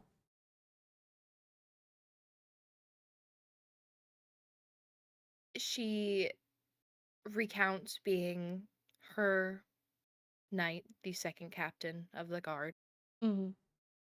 and being ordered to execute a child, myself, and not being able to do it and fleeing. I am very happy to know this, but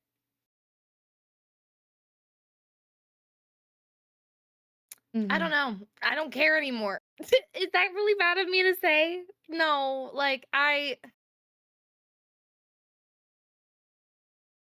she may be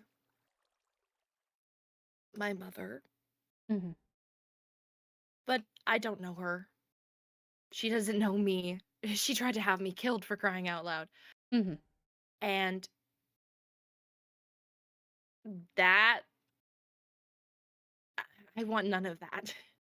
Especially after today and last week and all the interactions I've seen that you guys had to deal with. Stressful. I Mhm. want nothing to do with it. So I would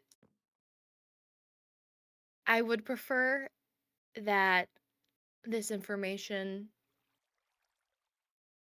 just, you know, goes away. It doesn't need to be talked about, because I will be Pink Maven. I am not I am not a royal.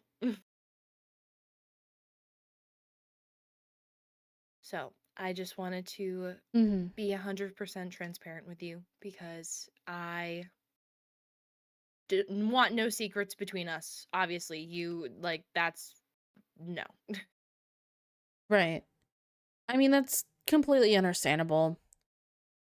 I can definitely relate to you in the sense of knowing my mother is somebody who I would rather not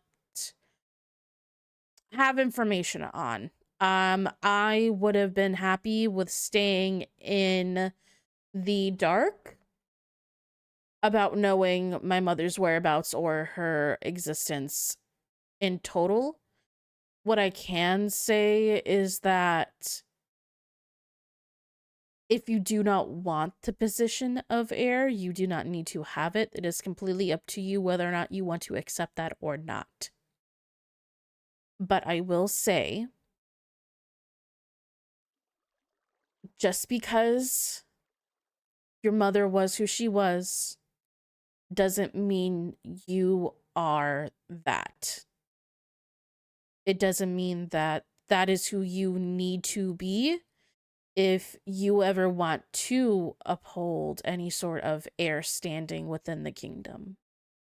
I am more than happy having you as my knight captain, and I would be more than happy offering you a position in the royal lineage. It would mean that you would step ahead of my daughter, but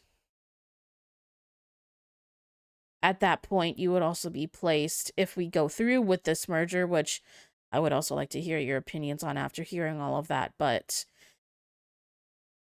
I would also argue for you to also be placed inside of that lineage as well, if you wanted any sort of that as well. It's correct me if up to I'm you. wrong.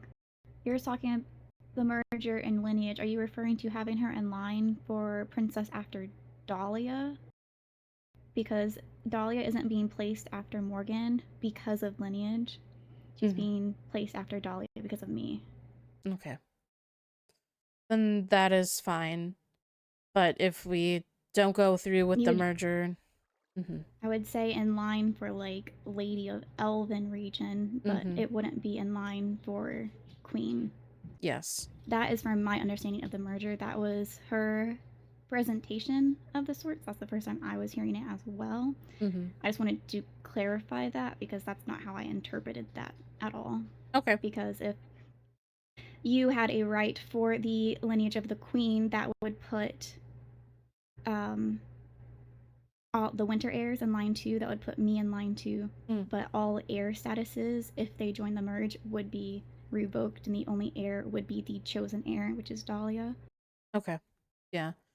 Just for clarity. Yeah. But either that way, then you would have right to Lady Regent of Elven land if you wanted it. It's all up to you, though. You don't have to take a position if you don't want it.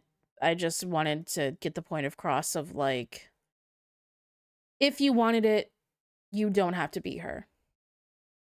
And I don't believe you are her. You've shown more kindness than I have ever seen Heather shown ever. And I do not believe that you are like her in any bit of the sense. Thank you. And I appreciate it. I will let you know if my mind ever does sway, but currently I am very content being the captain of the guard. Well, future captain of the guard. I'm glad to hear that. And speaking of the merger, I think it is very smart to hold until hearing the opinions of the others, because yes, it could be a good idea, but if the people don't want it, they will let you know, and you don't want your people to go against you. It would just be easier to continue with the way that things are now than to go through something that could be quite dangerous. Yes, I understand and I hear that side of things. I definitely have a lot of thinking to do in regards of the merger, but I will, whenever people are available and or around, I will be more than able to speak with people individually and ask like what their opinions are on that specific matter.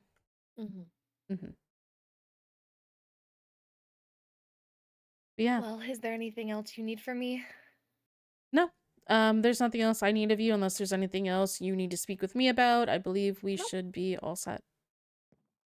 All right then. Well,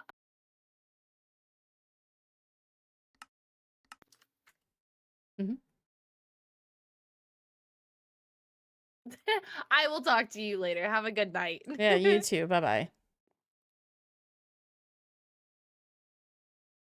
Hi. Are you heading to go to retire? Since there's nobody else seems to be awake right now, I might as well, unless there's anything you want to speak with me about. No, I was just gonna go to the vault and focus on reading the books, and then I'll have that placed. I can put it in your bedroom, and then I'll deliver the other one to Winter. Yeah, you can yeah, that's definitely fine. As long as you're okay with going to Winter. Otherwise you could just leave me Winter's copy and then I can leave it there for them.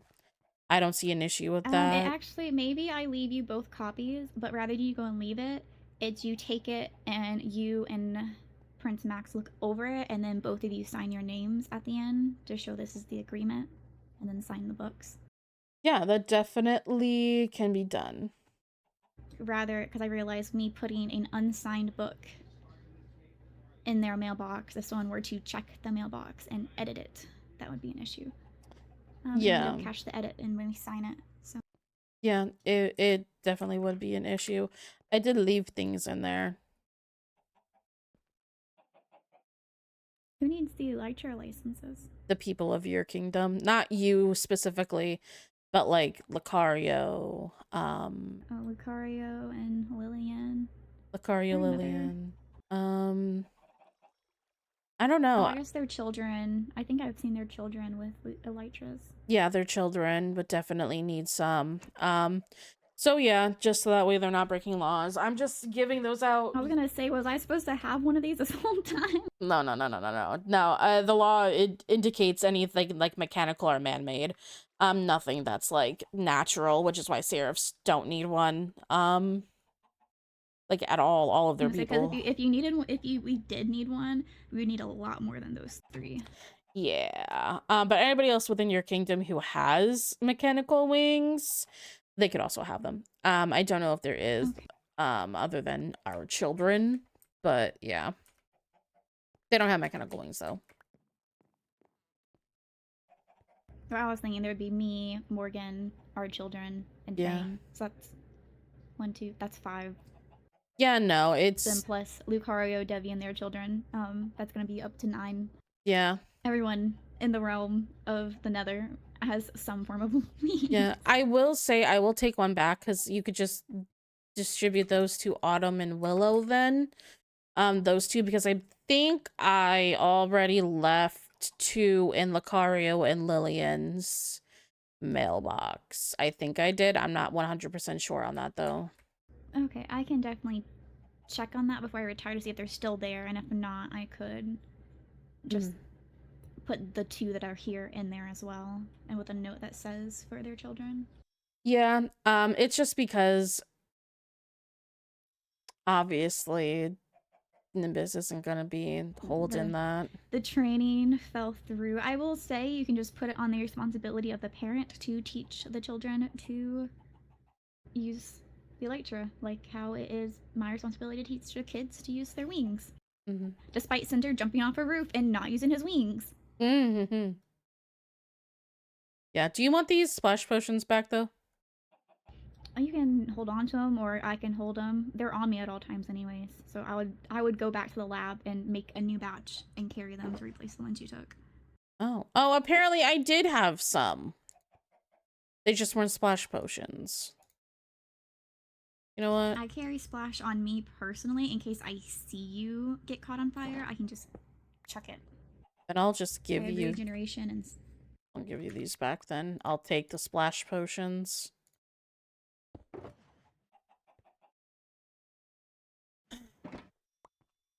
But yeah. Anything you want to talk to me about? Anything that I said towards your sister at all that made you upset? Should I say we go into a group? And nothing's on my mind right now, but before I do think of something, we should be in a group for it. Yeah. I will make one. Mm-hmm. Sword will be 1, 2, 3.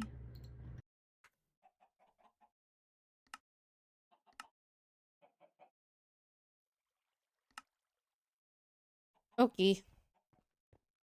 I do think you did well, because as I said, you are staking the responsibility of your kingdom to someone else, so you did good on asking any questions or concerns you had. I was actually a little surprised Winter didn't ask more questions. Mm-hmm. It might have been because me and Max had a lot of the same questions regarding our people in specific situations that may occur. And I brought up a lot of hypotheticals, but I feel like in talks like that, hypotheticals should be brought up. Because I will say for your situation where you like just re-explain what Ira did, but in the context of after the murder. Mm-hmm. At that point, Ira, whoever did it, was breaking a law, and it is a big law. So my understanding that would be do the arrest and the trial would be held under Morgan. Mm-hmm. And honestly, I do think that is better because she would be a more non-biased party on their judgment. Yeah, that's understandable.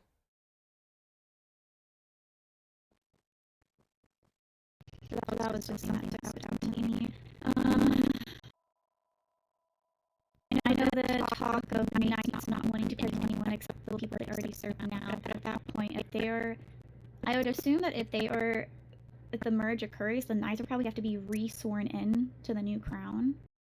And if they don't want to swear into the new crown, they just wouldn't be a knight anymore, which I think personally makes sense for the matter, is if they're not willing to protect all citizens of the kingdom, why would they still have the position?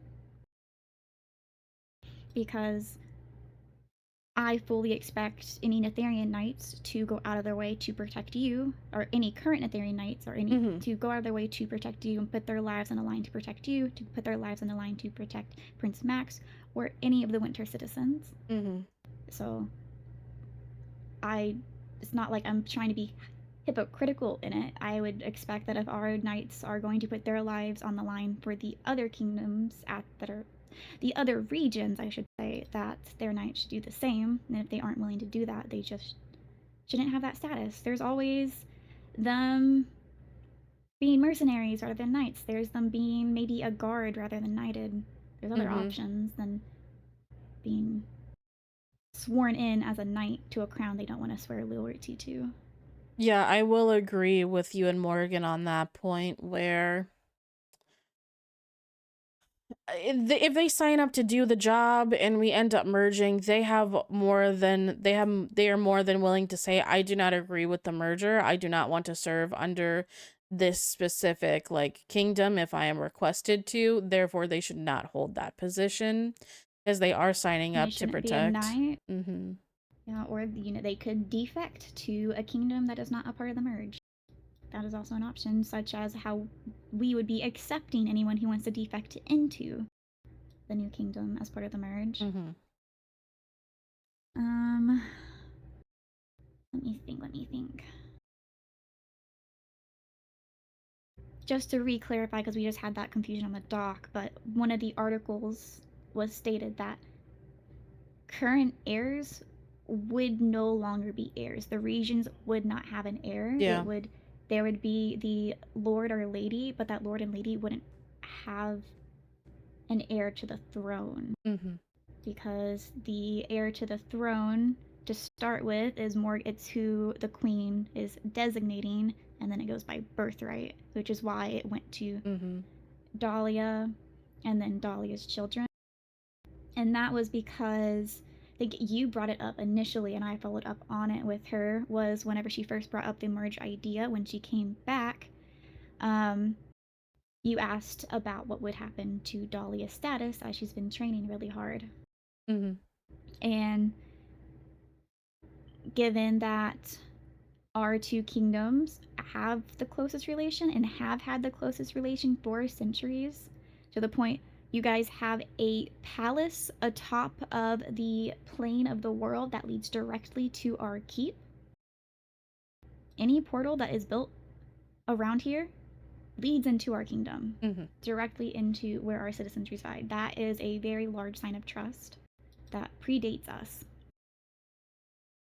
So, with that in mind, and the fact Morgan herself doesn't have any heirs, it just made sense for her to direct that to Dahlia, who is the heir of you and me.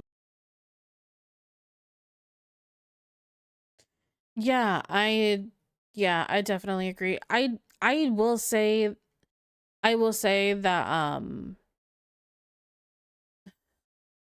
me and Max were speaking in missives during the presentation. Max is concerned with the fact that we would be signing our rights basically away to Morgan, and we would no longer uphold our status, and I believe that's what Max's concerns are. I thought that most of the presentation was actually pretty reasonable for her to present towards us. My only concerns are with knights and whether they will, you know, protect the crown over the lords and or ladies, which they were previously assigned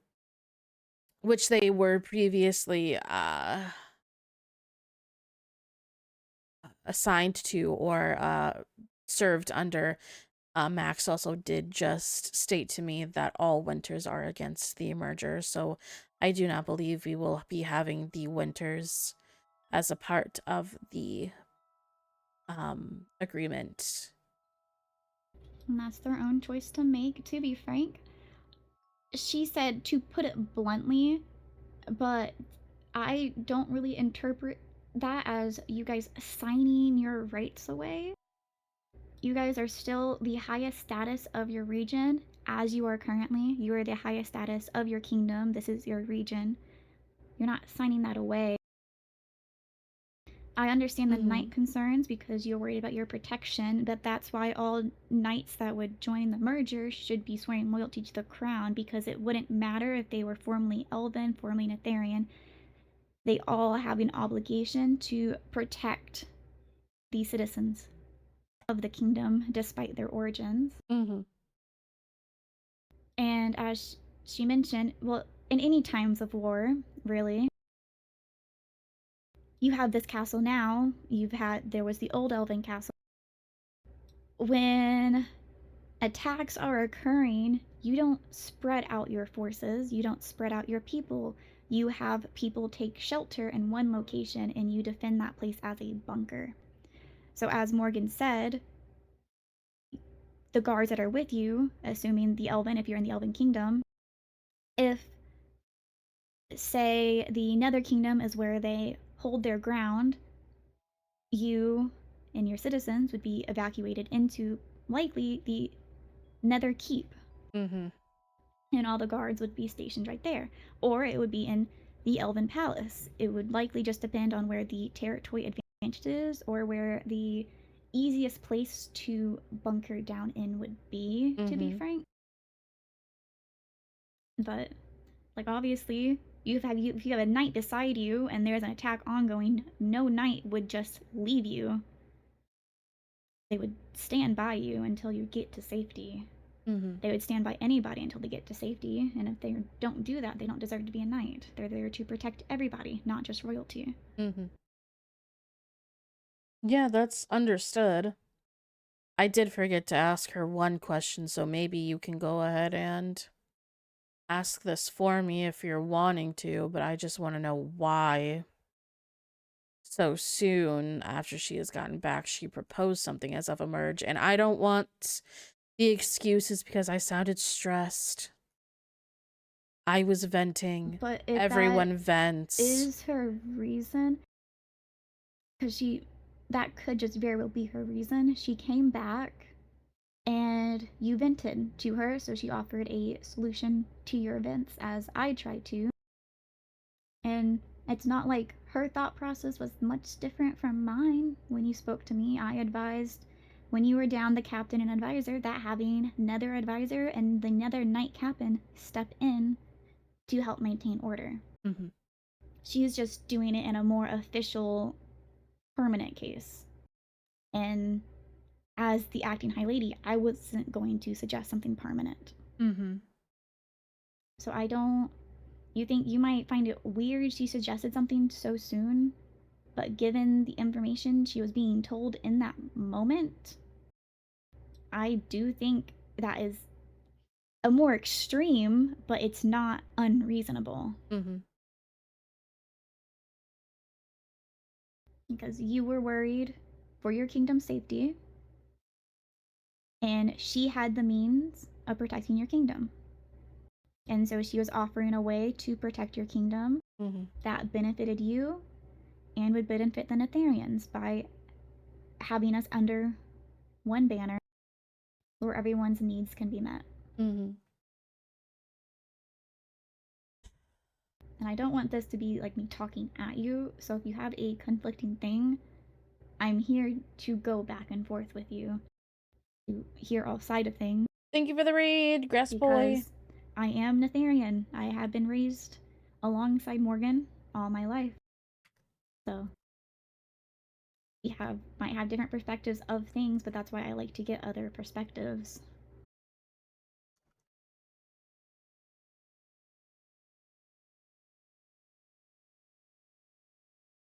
Sorry, I'm dealing with something in my mind. Is it that not?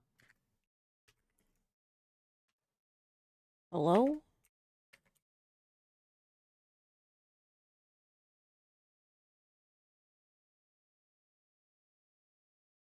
I did it earlier and it worked.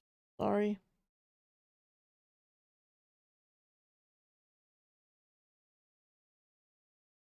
Okay. No, I'm not. Okay, sorry. Yeah, no, I'm just concerned on the fact that it was suggested too soon. I'm also just concerned on the fact that she's broken away from death, and death is having people go after her, like having like the dead go after her. And like for whatever reason she is doing that, whether it be because she had made death angry in some sort of way, whether that be that she wants to protect herself from death and she feels like having more people rallying with her would be better. Like, I would just wish she would come forward with some sort of reasoning other than she thinks I was stressed. And therefore, if it was just me who was bringing those concerns forward, why offer everything the same deal to the other kingdoms as well, basically. She's told that to you already. It was offered to the Winters after it was offered to you because Winters are a shared ally with both kingdoms. So it makes sense to extend the offer to them first. And then as for the following two, personally, I'm against it. I don't see a reason to include them. However, if she does include them and they do agree, that eliminates more conflict or potential conflict that could arise. So if she's doing this to protect the citizens, which you would become one of her citizens should you accept the merge, as will all the other Elvens. She would be making decisions to benefit you all and to protect you all. So if the other kingdoms agree to the merge, then there's not a threat of warring against those other kingdoms.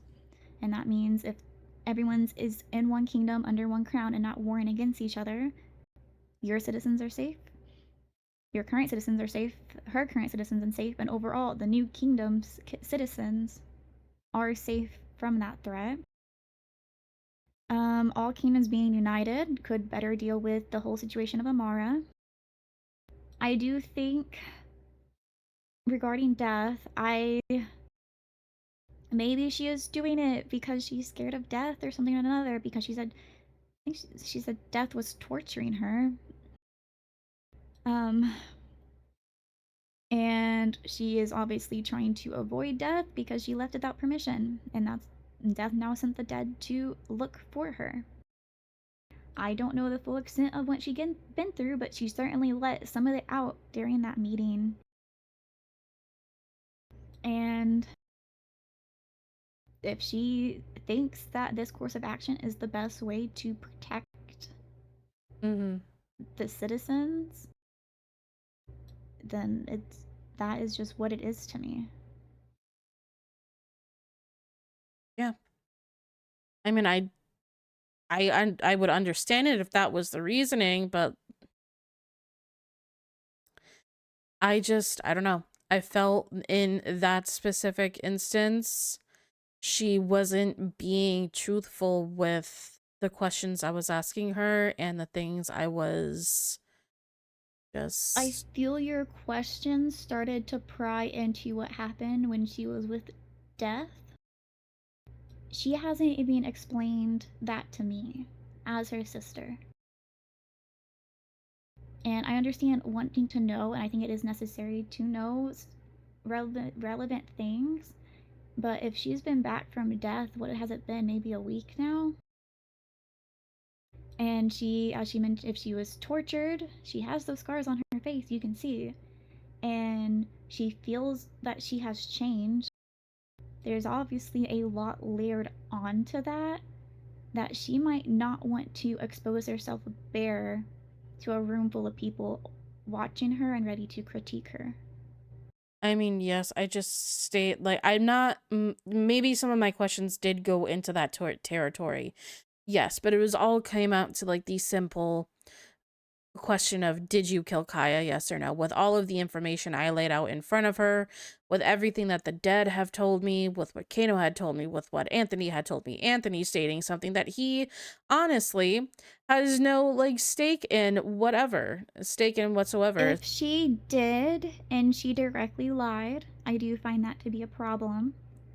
However, there's also the case that she isn't lying. She threw out Thali as a name.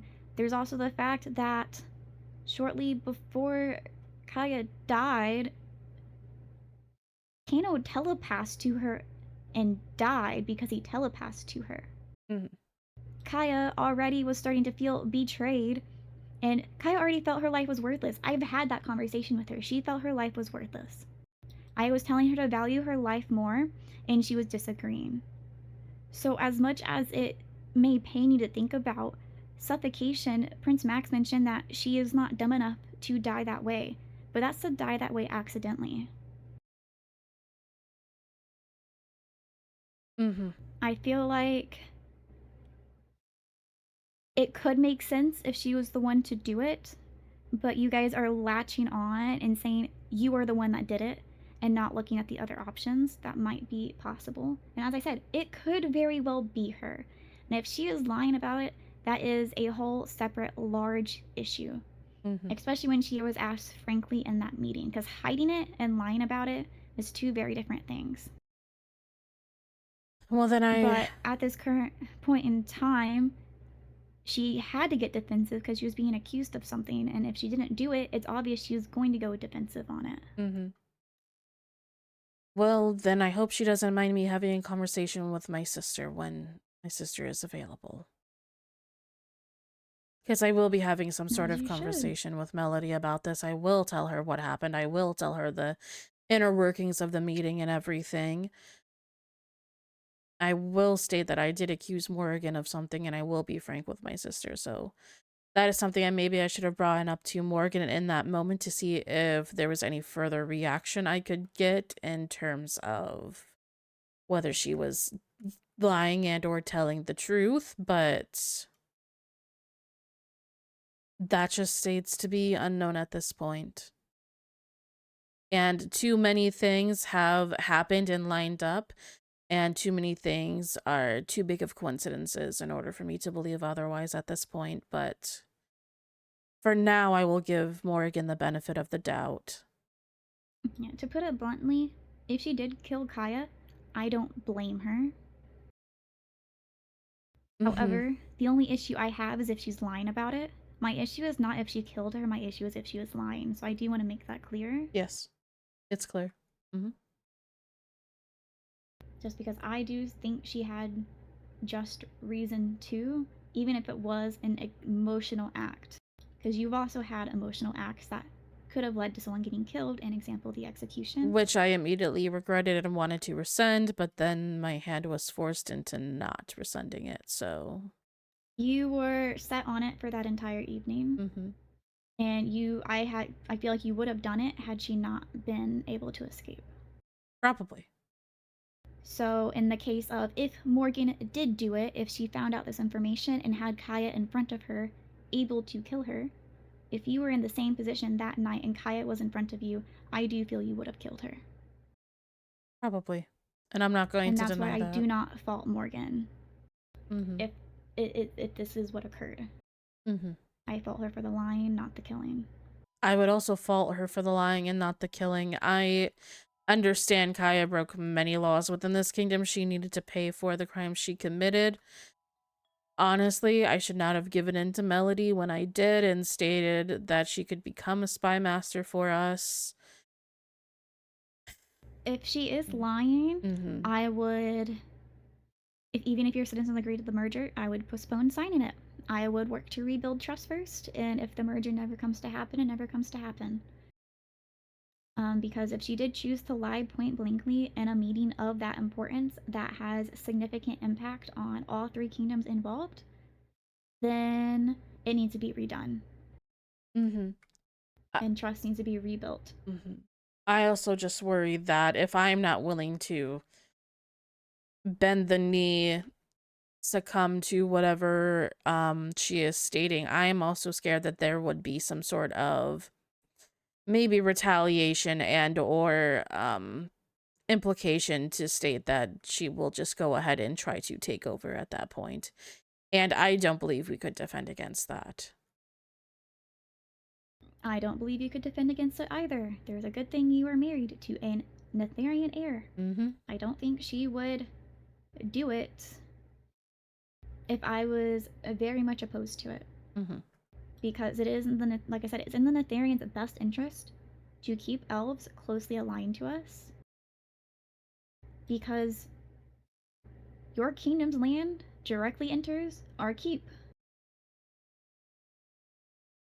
So we wouldn't want to lose you as allies very easily, and we would definitely...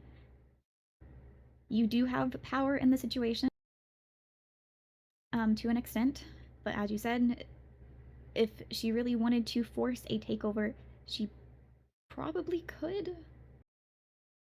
Because how few elves there are.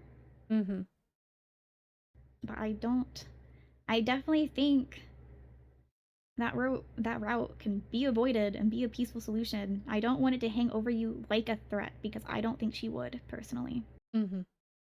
We've had an alliance with elves for centuries. There's no harm in just keeping the alliance. Yeah, that's understandable. If you were to break the alliance first, that you would become a threat to our kingdom. You have access into our castle. Simply building another portal in your throne room will likely lead you to our throne room. So that's where the difference plays in at. It's a I scratch your back, you scratch mine. Yeah, that's definitely understandable, but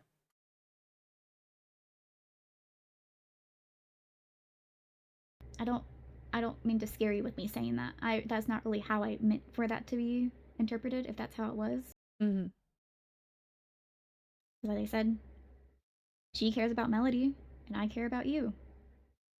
Forcing a takeover of the elves will upset both of our significant others. Not exactly the wisest move for her to make, and not one that she'll probably be able to go through with, because it's not a wise move. So Fang would oppose, and I would oppose. And I'm sure Lucaria would oppose too. She can't do it if every one of her citizens says no. Yeah, that's understandable. But other than that, I do think that her terms were agreeable. I do think that her terms were reasonable for what she had proposed. I definitely like that I would be demoted in a sense. I wouldn't be princess anymore, but I would still reign over like this kingdom, and anything of utmost importance would just be relayed to them. Other than that, then the dailies, day-to-day stuff, I would just handle on my own like I have been, so. I would assume, aside from like in extreme cases of like a major law break or treason or war, probably gonna be business as usual. That was actually the first time I heard her say she would have me looking over the nether, so that was a bit of a surprise to me. But I'm not against it. I had thought about it because I was like, if she is queen, she shouldn't be the direct head of the nether anymore because that's going to have biasy to it. But I hadn't got the chance to properly talk to her about it. Yeah. I had only told her that I would like to be a part of the council in some way, shape, or form. Because it's selfish in a way. I've been a royal all my life. I have always just wanted the best for the kingdoms I'm involved with. I want the best for the Nether Kingdom. I want the best for the Elven Kingdom. And if the merge went through and I wasn't on the council, I would be a commoner. I'll be a lady's wife. But I would have absolutely no political power. I would have no say in anything. And because of that, I had gone to her and selfishly requested that should a council be formed, I wanted to be on it. So maybe that's how she came to that conclusion. And that's might be my ego talking. But I've worked really hard all my life to come off as a good royal for my kingdom. So what I've dedicated my entire life purpose to being is to maintain being a good royal and making the decisions that best benefits those that are relying on me. And if that was just stripped away, I would feel like the purpose I had been working for over a century would just be gone. I mean, I definitely think that you deserve whatever she is offering you. To be completely honest, I don't think that your title, I don't think that you should have it completely ripped away from you. I do think that you do have something to offer in terms of that, whether it be in the Elven Kingdom or whether it be in the Netherian Kingdom, or whether it be under like this new kingdom as, you know, like advisor, whatever, or as, you know, running like the kingdom, being the lady of the nether, stuff like that. So it just, you know, depends on what happens and what comes to light within the next couple of weeks, honestly. Because I'm not completely closed off to the thought of a merger. I want upfront honesty. Yes. The liars are an issue. Lies aside, I personally did not find the circumstances disadvantageous, whatever the word is, for Elven. Something that Kano asked of me, because he had brought up the merge, was where I view interest, and I told him I look into the interest for both the Nether Kingdom and the Elven Kingdom. And I think it is a mutually beneficial idea to merge. For further protection, because two kingdoms together, more knights to deploy if someone does try to attack anybody to better protect the citizens. Yep. And I assume, she didn't touch on it in the meeting, but I assume that would give Elven citizens access to the nether and nether materials, so we could... I feel like most of them are already geared up now with end items, but potions. Yeah. Dahlia would be able to properly run her potion clinic. If she wants it. I haven't actually asked her if she wants it or not yet, but I feel like she does. I mean, yeah, definitely.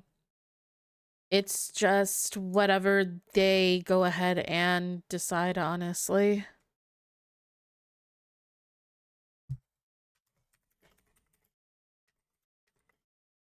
Would you want me to be there when you talk to your Elven citizens, or keep it you speaking to them and not having my presence there potentially interfere what they say because they know I'm Netherian? I mean, I don't mind you being there. I want your people to be able to speak freely. I don't know if that would impose them if I am there, but I also feel like if I'm there and you misremember something from the meeting, I can clarify it.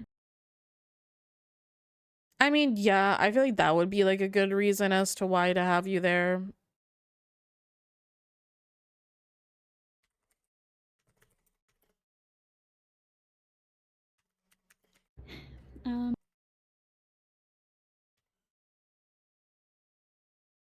Is there anything else? No, I don't think there's anything else unless you want to talk about other things that are not in relation to the merger, but I am more than happy going and retiring. Okay, I'm not going to retire yet because I need to go to Dahlia's room and see if she is going to wake up for me to show her the clinic that I built for her. But I might just have some bonding time with her. But I know you've been through a lot of meetings today, and you were very confrontational, and that takes a lot of energy. Yeah, it's not that I don't want to stay around for Dahlia waking up. It's just that there's a lot to think about, and yeah, I would rather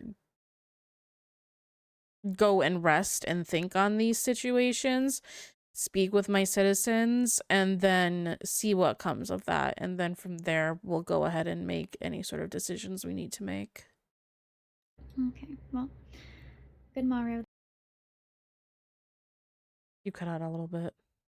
Oh, then good morrow then. Yep, good morrow. I'm gonna go the long way. Okay, have fun.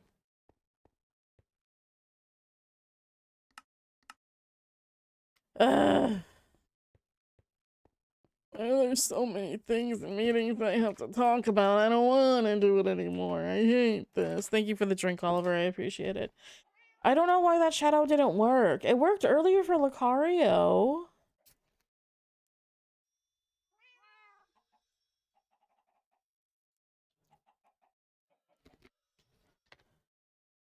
But okay, I'm gonna go ahead and retire. I am EP and I deserve sweepies. I deserve food too because I have not eaten dinner yet. And it is almost 10:30 p.m. So that's so fun for me. But yeah, I'm gonna go ahead and ending soon. I'm gonna see who else is streaming. And then we're gonna hopefully raid into somebody. Please let Lizzie be live. Of course she's not live. Lizzie. Madam? I think my wife just entered my room and then left it. Okay, you can't see that anyways. It does not matter. Max is still alive though. We could always raid into Max. That is perfectly fine with me. Yeah, we could always raid into Max and y'all can have like a splendid time over there. Good Marl, you deserve it. Thank you, thank you. Slash raid or Mel. Actually, you know what? Hold on. No, we're not doing this yet. No, we're not doing this yet. Actually, hold on. Give me 1 minute. No, we're not doing this yet. Hold on. I just saw someone come on. I just saw something, and I have the inkling that I should speak with somebody. Already, I don't see myself signing the merger. Well, I don't see myself signing the merger. That's so nice. That's great. I only do this just so that way I have the ability to go ahead and see if Melody is awake first, and then we will go ahead and retire after speaking with Melody. Are you able to speak, or are you wanting to rest more? I can always come to your home. Oh goody, another conversation. This is all that this is. This is all just conversations, okay? There are important conversations that we need to have though. So haha. Thank you for the follow. I appreciate that. Thank you, thank you.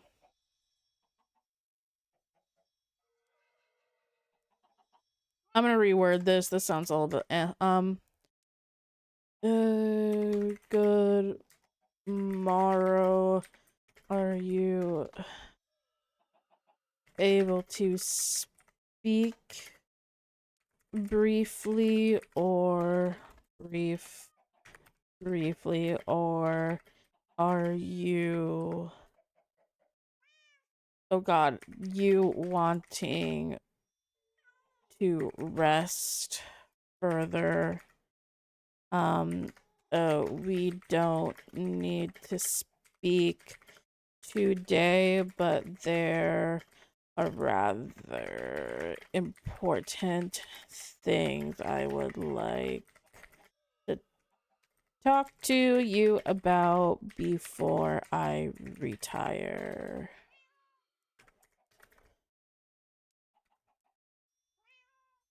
Or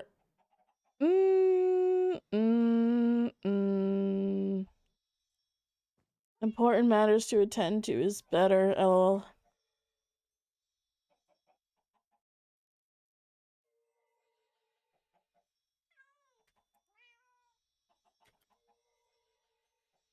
You know what? You know what? No, I'm deciding against that right now. I don't need to have a conversation as of today with Melody about this. I am going to go ahead and retire. Actually, I'm gonna full blown just go ahead and retire because I want to. So we're gonna go ahead and raid into Max, and y'all are gonna have a good old time over there. But yeah, I've been streaming for like almost 4 hours and 30 minutes. It is currently like 10:30. I have not eaten dinner yet. I am hungry. I want EPs, so that is what I shall do. But okay, guys, let's go ahead and get ready to go ahead and raid into Max. I hope you all have a good rest of your night /day/ whatever time it is for you, and I will talk to you all in the next stream. Yeah, bye-bye, everyone.